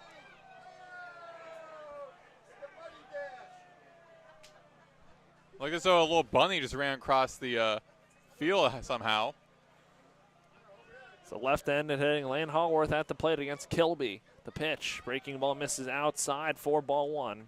Where'd you think that was? That a bunny? Where'd you think I that didn't bunny see was? it. I saw the point. Last second hearing people saying bunny. Could have been a squirrel. Cause I don't know any. How would a bunny or a squirrel get onto the field first off? I don't know. But a 1-0 count now. Hallworth serves that one out into left field. That one's going to get foul on the warning track.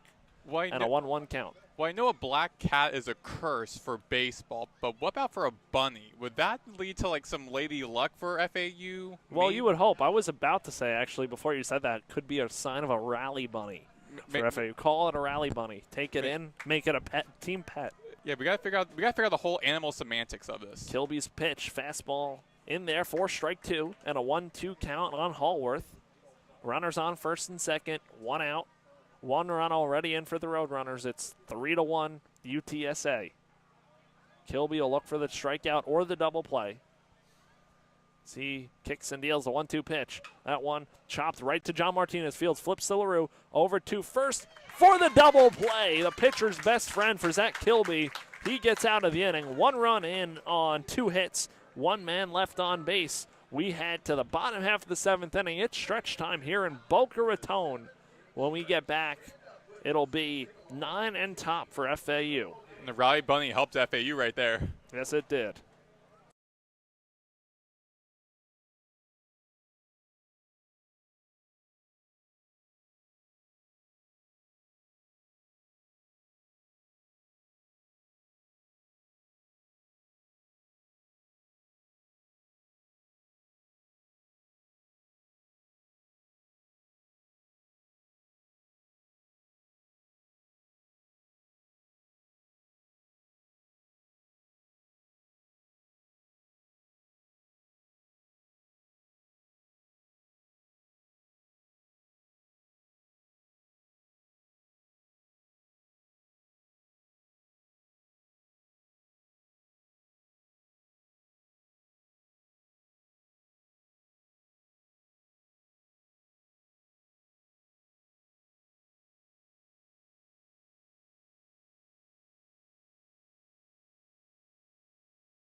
Welcome back here to FAU Owl Radio. Sam Simmons, after getting the strikeout of Collier, the first batter he faced, on for his first full inning of work. It'll be 9-1-2, starting with Marshall Lipsy, who is 0 for 2 today, struck out his last at bat. And Lipsy will look to start a rally. 7th inning, Owls down 3-1 against UTSA. So Lipsy digs in from the left side.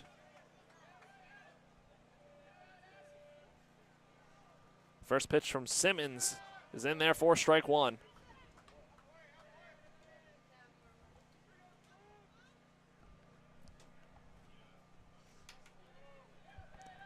An 0-1 count. Simmons wheels and deals. The pitch to Lipsy, chopped foul. And now an 0-2 count. Marshall Lipsy hitting .244, has 20 hits and 82 at-bats against a tough right-handed Simmons. The pitch taken down low, ball one. So we just saw on the end of the previous inning a bunny kind of scurried through the field. So now let's see how that will impact for FAU if that'll become a rally bunny for them. Here's the 1-2 to Lipsy. Breaking ball misses upstairs, broke late. 2-2 count. Simmons' breaking ball has a 12-6 action to it. More north-south than east-west. That one is chopped to the second baseman. Arquette fields it, throws to first. Lipsy's retired for the first out of the 7th. And now that turns over to top of the lineup, and Kyle Boylston. Boylston 0 for 1 with 2 walks. And for right-handed hitters, this is a very tough matchup. Saw it with Collier last inning. 3 straight swings and misses on sliders. And Boylston getting a look at the third pitcher of the ball game for UTSA. Simmons wheels and deals. And a foul tip, check swing into the mitt of Stuckey. And an 0-1 count on Boylston. I think the style of pitching by Simmons kind of throwing off a lot of the batters. Definitely is. Deceiving. Boylston takes 4 strike 2. Because, again, they're so used to seeing the previous pitcher, how his style is. That's always a kind of a trick. I'm wondering if you experienced that too, Chris, also being a baseball player, having different pitchers where you're coming in, how you're adjusting to them in real time. Correct. It always makes it difficult. Boylston in an 0-2 hole. Here's the pitch from Simmons. A good take from Boylston just off the plate and a 1-2 count. Nick Romano waits on deck for FAU. If Boylston could get on, Romano would be the tying run. Again, that's if Boylston could get on base here. Down 1-2 in the count with 1 out in the 7th. Here's the pitch from Simmons. Breaking ball, served foul down the right field line. Good fight from Boylston on that pitch.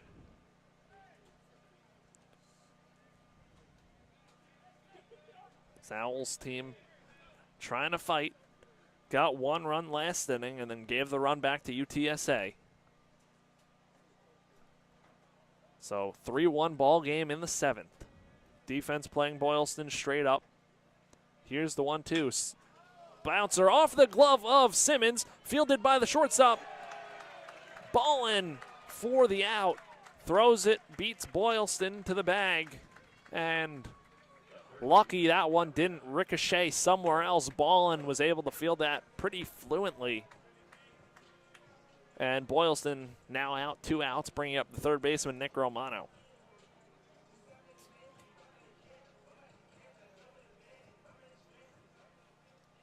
So now Romano digs in from the left side. Lined out to right his last time up. 0 for 3 today. Takes 4-1.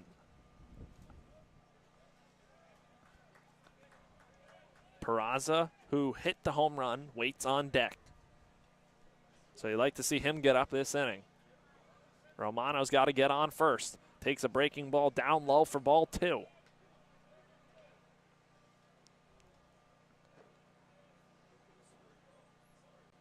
Romano today, all 3 at-bats coming from the left side. Simmons in a 2-hole hole. Fires a fastball in there for strike one. And now a 2-1 count with 2 outs. For FAU, 1 run on 4 hits, 2 errors. And for UTSA, 3 runs on 5 hits. Simmons from the stretch, kicks and deals to Romano. High breaking ball upstairs, ball 3. And again, if you could get Peraza up here as the potential tying run, be a big at bat coming. If Romano could just get on here with 2 outs. Yeah, Peraza is really the best hitter on the night right now for FAU. Simmons deals. Romano takes fastball for strike 2. He was headed down to the first base bag and now heads back into the batter's box in a 3-2 count. So now Romano digs back in. Payoff pitch on the way from Simmons to Romano. Fastball misses inside, ball 4. Good take from Nick Romano. And that brings up Michael Peraza, who last at bat hit the home run to make it a 2-1 game at the time, now 3-1.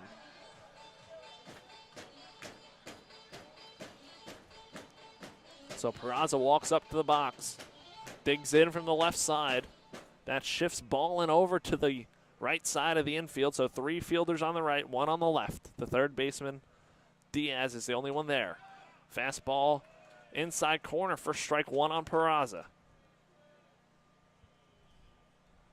With 2 outs here in the 7th, Romano will be running on contact. Here's the pitch from Simmons, a breaking ball, and Peraza holds up. 1-1 count. Third baseman Diaz way off the bag. Shaded towards shortstop. Way towards short. Here's the pitch from Simmons. Breaking ball hit right at the first baseman. Miller blocks it up, steps on first. Peraza retired. No runs, no hits. 1 man left on base. We head to the top half of the 8th inning. FAU trails this one 3-1.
We are back here on FAU Owl Radio on YouTube. Maddox, Greenberg, Chris Talt.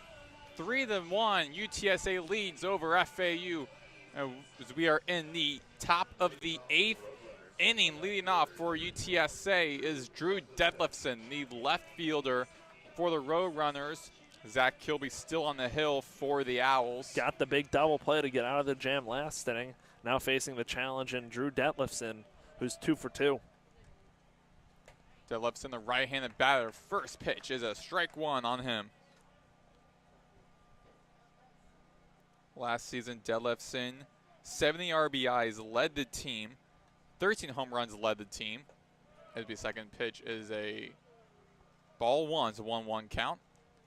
Also, 61 runs was 8th most by a UTSA player in a single season. So in his first year, coming in from Dodge City Junior College last year, great first-year campaign. Grounded out down the left side, goes over the bag, rolls over to the left corner of the outfield, and now sending Detlefson to second base. Stand-up double. And you got a runner in scoring for Diego Diaz. And Detlefson just stays hot at the plate. Third hit of the day on all 4 times.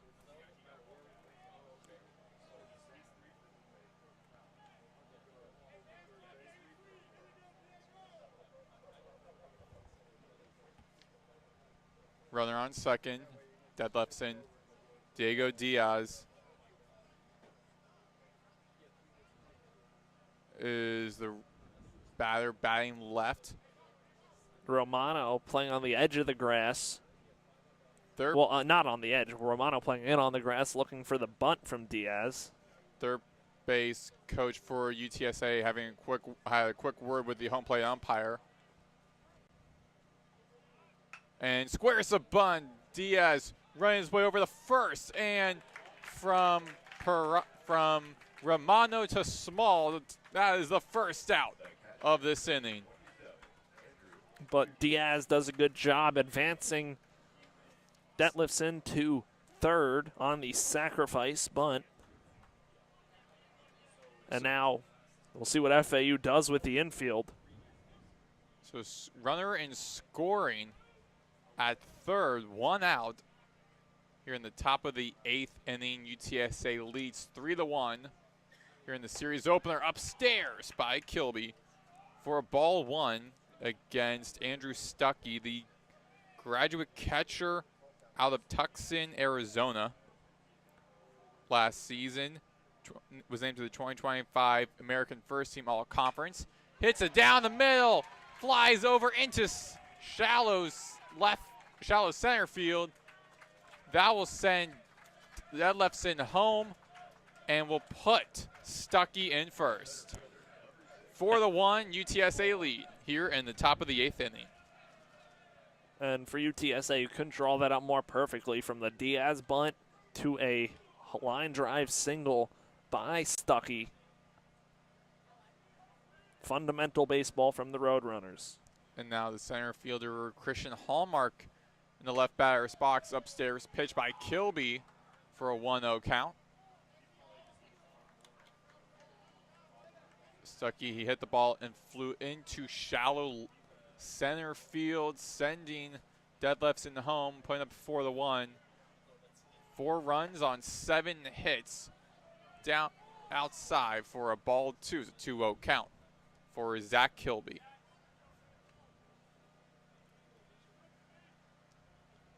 Kilby, left-handed pitcher, looking at Stuckey at first. Square the bunt by Hallmark, but outside in the foul zone. So it'll be a foul ball. Foul 1, strike 1, 2-1 count. 4-1 UTSA lead here in the top of the 8th. Runner on first. Kilby stands tall in the stretch. Rocks and fires, and tip foul goes behind the stadium for a foul 2, strike 2. It's a 2-2 count.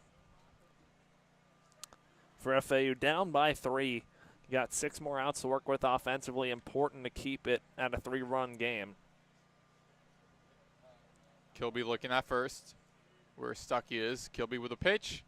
And hit over into the right field. That goes over into the berm foul zone. Count stays 2-2. Hallmark gave that one a ride, just couldn't steer it fair. Count remains 2-2 with a 4-1 UTSA lead here in the top of the 8th inning. Only 1 out, runner on first. Kilby with the pitch, upstairs, and be a full count, 3-2. Like the idea from Kilby, just missed upstairs, broke late.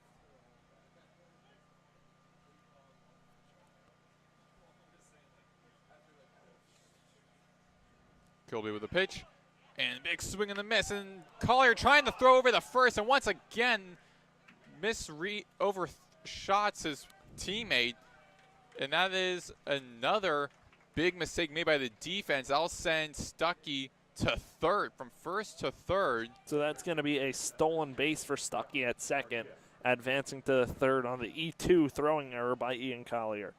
But now 2 outs, though, so if FAU can get out of this inning, that throwing error by Collier will be forgotten. 3 errors by this FAU team.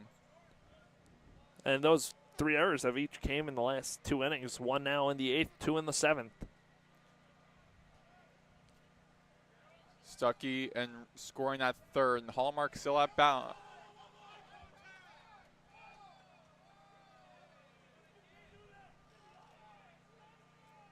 Checked as a new batter is Josh Arquette. The new batter, right-handed batter. 0 for 3 today. Kilby with the pitch, and down the middle for a strike 1. Important to get out of this inning right here.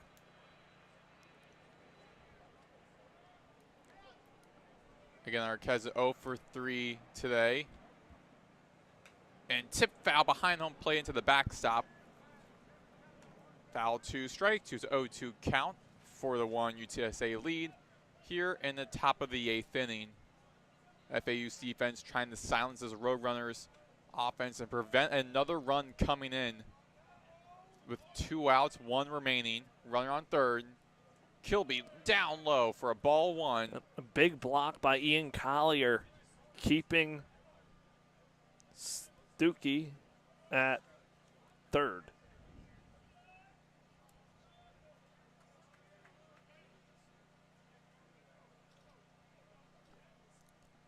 Kilby with the pitch. And big swing and the miss by Arquette, and that will retire the inning, but not before FAU gives up a run. For the 1 UTSA leads, we head to the bottom of the 8th inning. Due up for FAU, Martinez, Patton, and LaRue. You're listening to FAU Owl Radio on YouTube.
We are back here on FAU Owl Radio on YouTube. Maddox, Greenberg, Chris, Talt.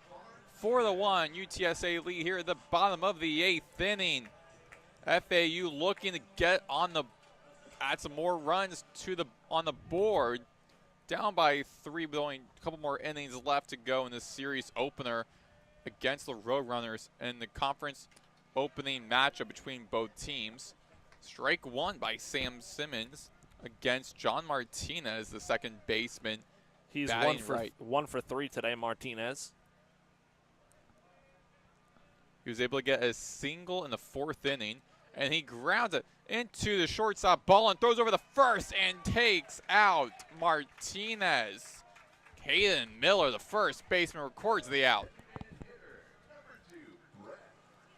And now it'll be Brett Patton, next batter up, hoping to put FAU back on the board. They scored their first and only run in the bottom of the 6th inning.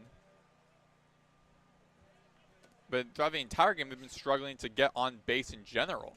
Yes, they have. They only got their first base runner in the 4th inning. They were set up in order 1, 2, 3 each of the first 3 innings. Strike 1 by Sam Simmons on the hill. Right-handed pitcher comes the next pitch against the left-handed batter Patton and is upstairs for a 1-1 count. The Owls, though, still in striking distance for sure. They are last weekend on Friday and on Sunday. Each won those 2 games, by the way, of walk-offs. So they have it in them to come back. And Patton heads over into right center. And that will be caught by the right fielder, Haworth. Made his way from right field into shallow right center. He and Hallmark were both going after the ball, but Haworth records the second out of the inning. Now it's up to Brando LaRue, the Canadian on the squad, to try and get them on the board. LaRue had an infield single last time up, so 1 for 3 now tonight. First pitch on LaRue is a strike one.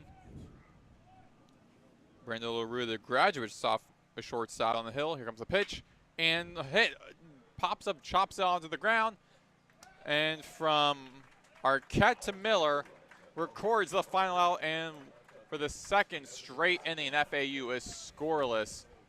4-1 UTSA with a 3-run lead as we head to the top of the 9th inning. Due up for UTSA, Ballin, and then back to the top of the batting order with Miller and Silva. You're listening to FAU Owl Radio on YouTube.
We are back here on FAU Owl Radio on YouTube. Maddox, Greenberg, Chris, Talt. 4-1 UTSA over FAU, and here in the top of the 9th inning in this series conference opener between UTSA and FAU. Last year, the Roadrunners defeated FAU and eliminated them and ended their season early in the American Conference Tournament. UTSA went on to advance all the way to the LA Super Regional, 2 games shy of reaching the College World Series. Strike one is a foul ball by Jordan Ballin for UTSA, the left-handed batter. Ballin today, 1 for 2.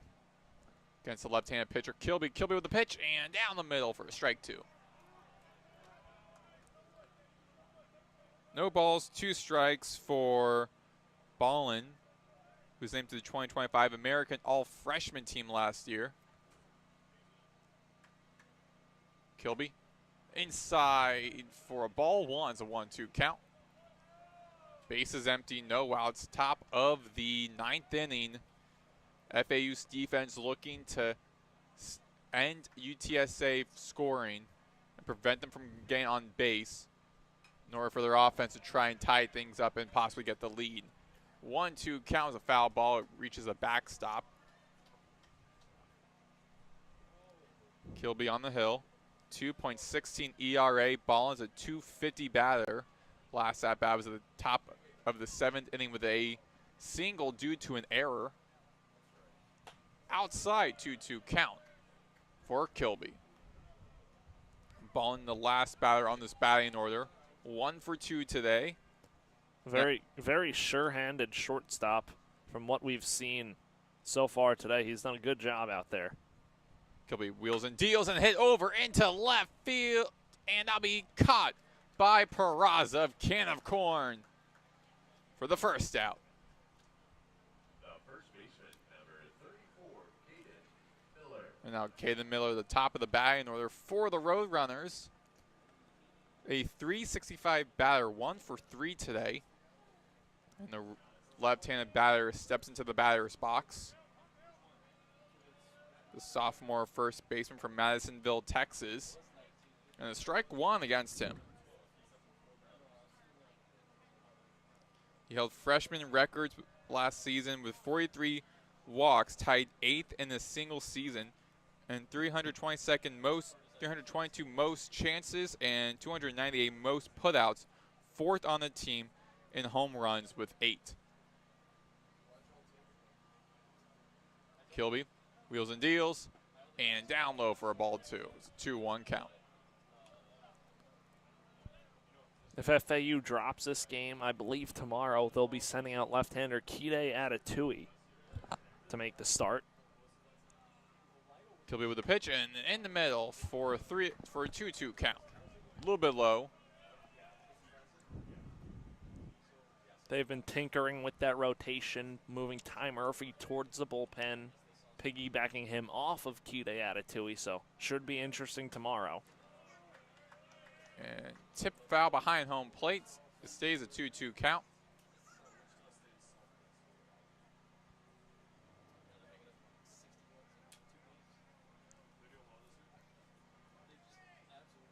Two count for the 1. UTSA lead 1 out. Bases empty. Miller in the left batter's box and grounds it out over to the right infield.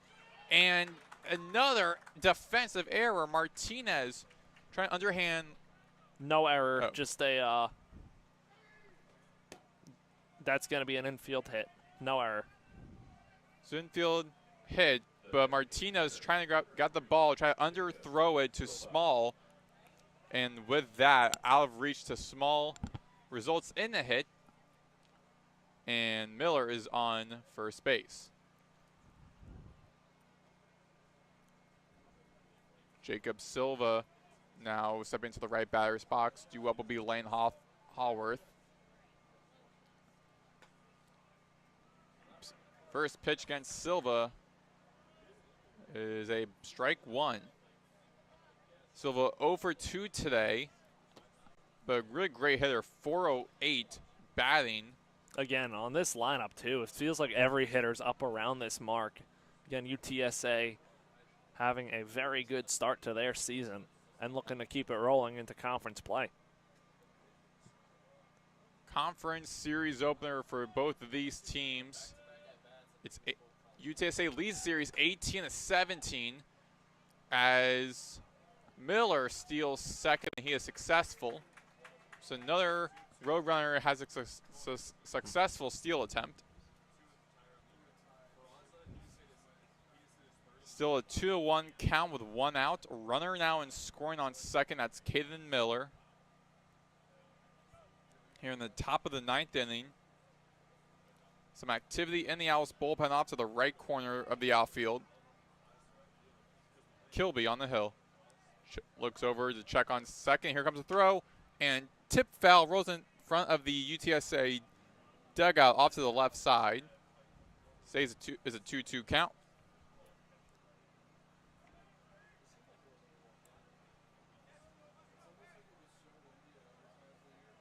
In other FAU sports, softball currently tied 2-2 in the 7th on the road at Wichita State right now.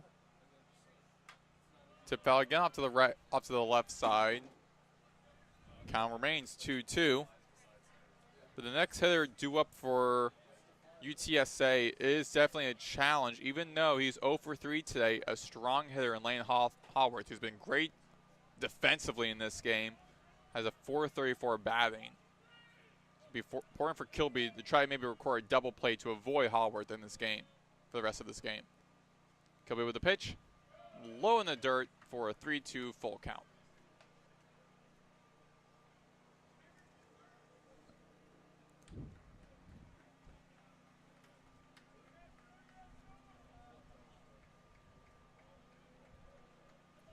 Kilby turns to his left, checks on second. Here comes the pitch, and tip foul again off to the left side. That rolls beyond the UTSA dugout, but right in front of one of the cameramen on the left side of the field, in front of the fence. So still a foul ball. It's 3-2 count. With a runner on second and scoring, it's Miller with 1 out. Here in the top of the 9th inning for the 1 UTSA lead. Kilby turns to check on second. Here comes the pitch. And tipped out behind home plate. And that hits atop the tent above us here in the media side. First time I've seen one hit the tent. I saw you, Chris, getting ready to catch. I mean, but you play catcher for club baseball, right? Yep. So you were ready to, that baseball instinct was ready to make the catch. Yes, it was. Yeah, very rare to see the ball lob all the way over the net, almost hitting us. Full count, Kilby, and the tip foul again off to the left side, and that flies into the berm. Still a full count with 1 out, runner and scoring is Miller. 4-1 UTSA lead here in the top of the ninth.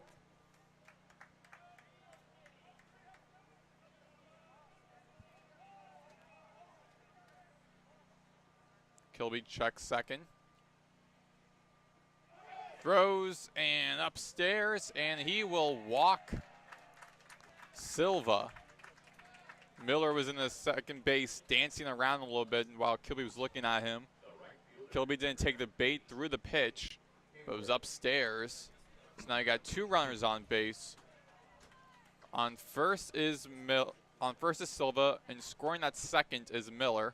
And now Lane Hallworth, a great hitter, the best hitter on this team tonight, entering tonight with a 434. 0 for 3 though.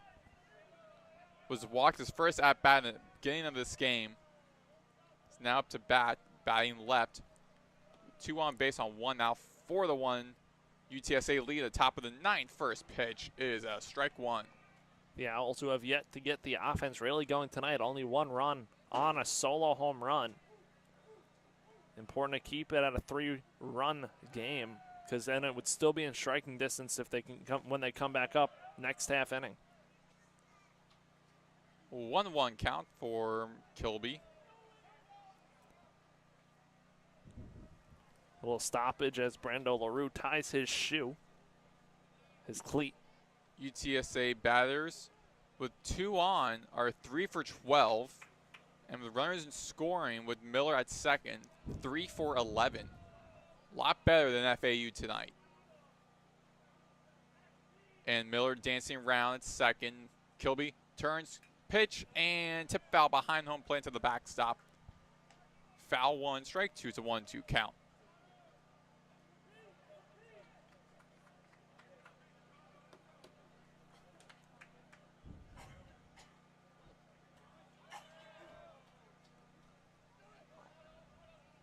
Kilby with the pitch, and upstairs for a 2-2 count.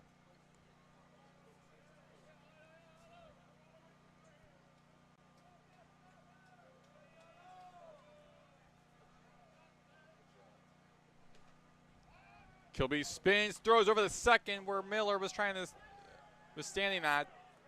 He was looking to steal, and safe at seconds, a 2-2 count.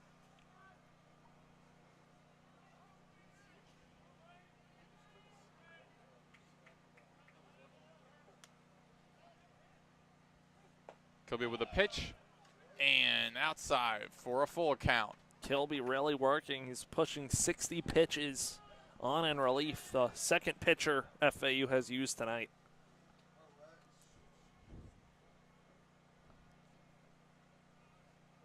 Kilby turns, check on second where Miller is.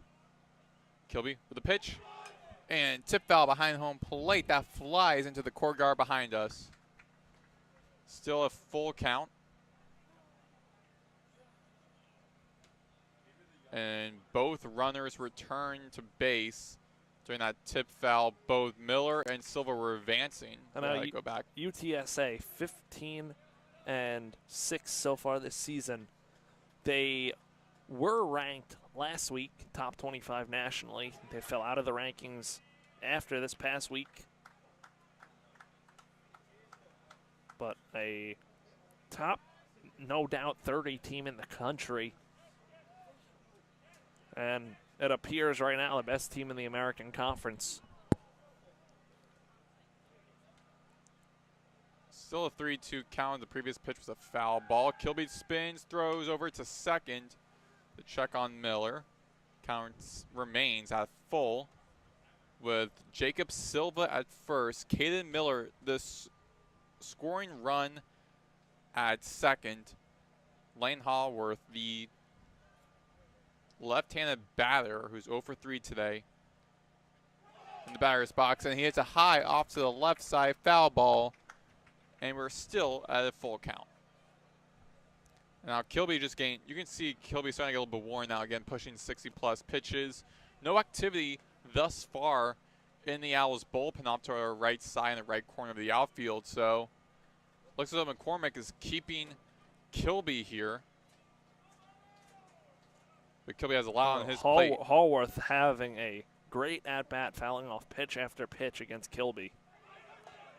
And Kilby struck out as So Miller. strike him out, unorthodox, throw him out. So Not exactly how you draw it up, but Kilby gets the strikeout looking, and then Miller caught in between second and third, running back to second for the third out of the inning. it stays 4-1 here as we head to the bottom of the ninth inning. FAU has one last shot to tie or lead this game or win this game. Due up will be Eli Small, Ian Collier, and Marshall Lipsy, the bottom three in the batting order, to keep FAU's hopes alive in this game and win the first game of this series. You're listening to FAU Owl Radio on YouTube.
We're live here on FAU Owl Radio on YouTube. Maddox, Greenberg, Chris Talt entering the bottom of the ninth inning. FAU down 3 runs to UTSA in this series opener in this first conference matchup between both teams. Last season, UTSA ended FAU's season in the American Conference Tournament. UTSA ended their season in the LA Super Regional, 2 games shy of the College World Series. FAU hoping to tie or win this game up. Here, Eli Small, the first baseman, up to bat. Small lined out in the 5th and walked in the 6th. So hoping to get on here. He's 0 for 2 tonight. 1-0 count right now for Sam Simmons, the pitcher on the hill for UTSA. Now it's a 1-1 count. And ever since Simmons came in, the Owls had the rally in the 6th after the home run by Peraza. They've been unable to figure out Simmons, the funky right-hander. Simmons for the pitch and fouled off to the right side. Rolls in front of the fence right in front of the right berm. Foul 1, strike 2. It's a 1-2 count. Simmons on the hill. Here comes the pitch. Low in the dirt. Bounces off of the dirt in front of the catcher. So it's a 2-2 count.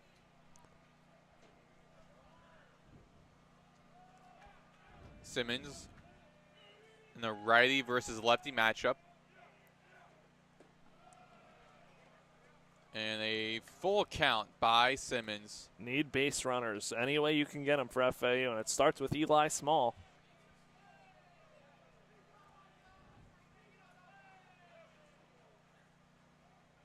And Small hits the ground, line drive over into the first, into shortstop Ballin, and records the first out as Ballin throws to first baseman Caden Miller.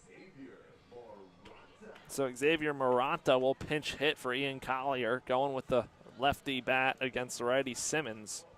And for Eli Small, another hard hit out, just right at the shortstop, balling again. So some tough luck tonight for Eli Small. We're on to the graduate from Nova Southeastern in his first year. And a strike one against Maranta. Started his career playing 3 seasons at Santa Fe College, then 2 years at Appalachian State, then last year at Nova Southeastern, FAU, his 4th school in his collegiate career. Low in the dirt for a ball, 1-1 count, 1 out. Base is empty, down by 3 in the bottom of the 9th inning, 4-1 UTSA lead. We're on to the 3:06 batting. Upstairs for a 2-1 count on the left-handed batter.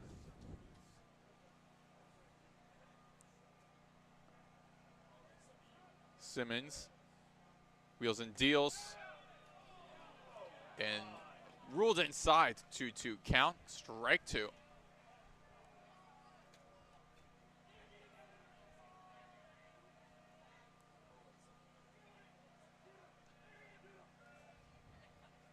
And Maranta is over into left field. That is a fly out, and that'll be caught by Dead Leftson at left field, recording the 2nd out.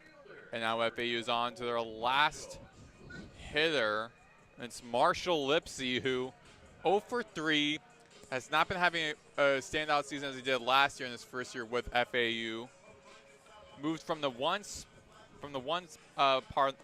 hole in the batting order all the way down to the 9th. And necessarily, that's not a bad thing. It gives him some time at the bottom of the order. He's not going to get the attention he would from the pitchers as a leadoff man.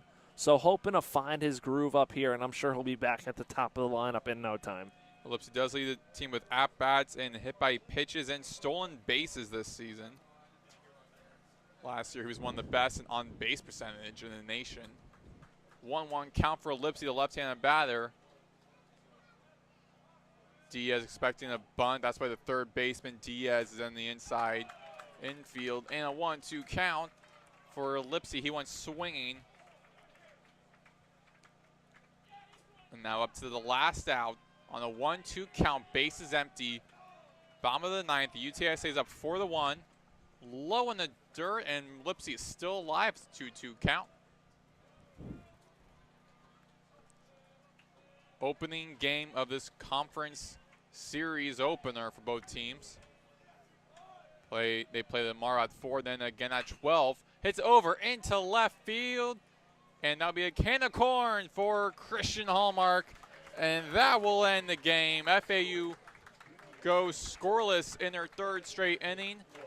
To end the game, FAU loses to UTSA 4-1 as UTSA improves 16-6, while FAU moves down to 13-9.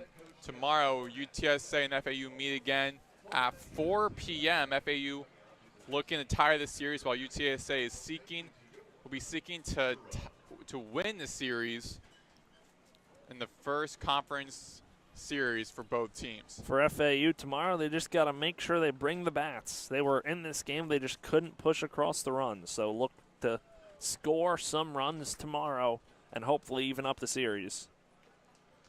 Signing off for Chris Talt, I'm Maddox Greenberg. 4-1, UTSA defeats FAU. You're listening to FAU Owl Radio on YouTube.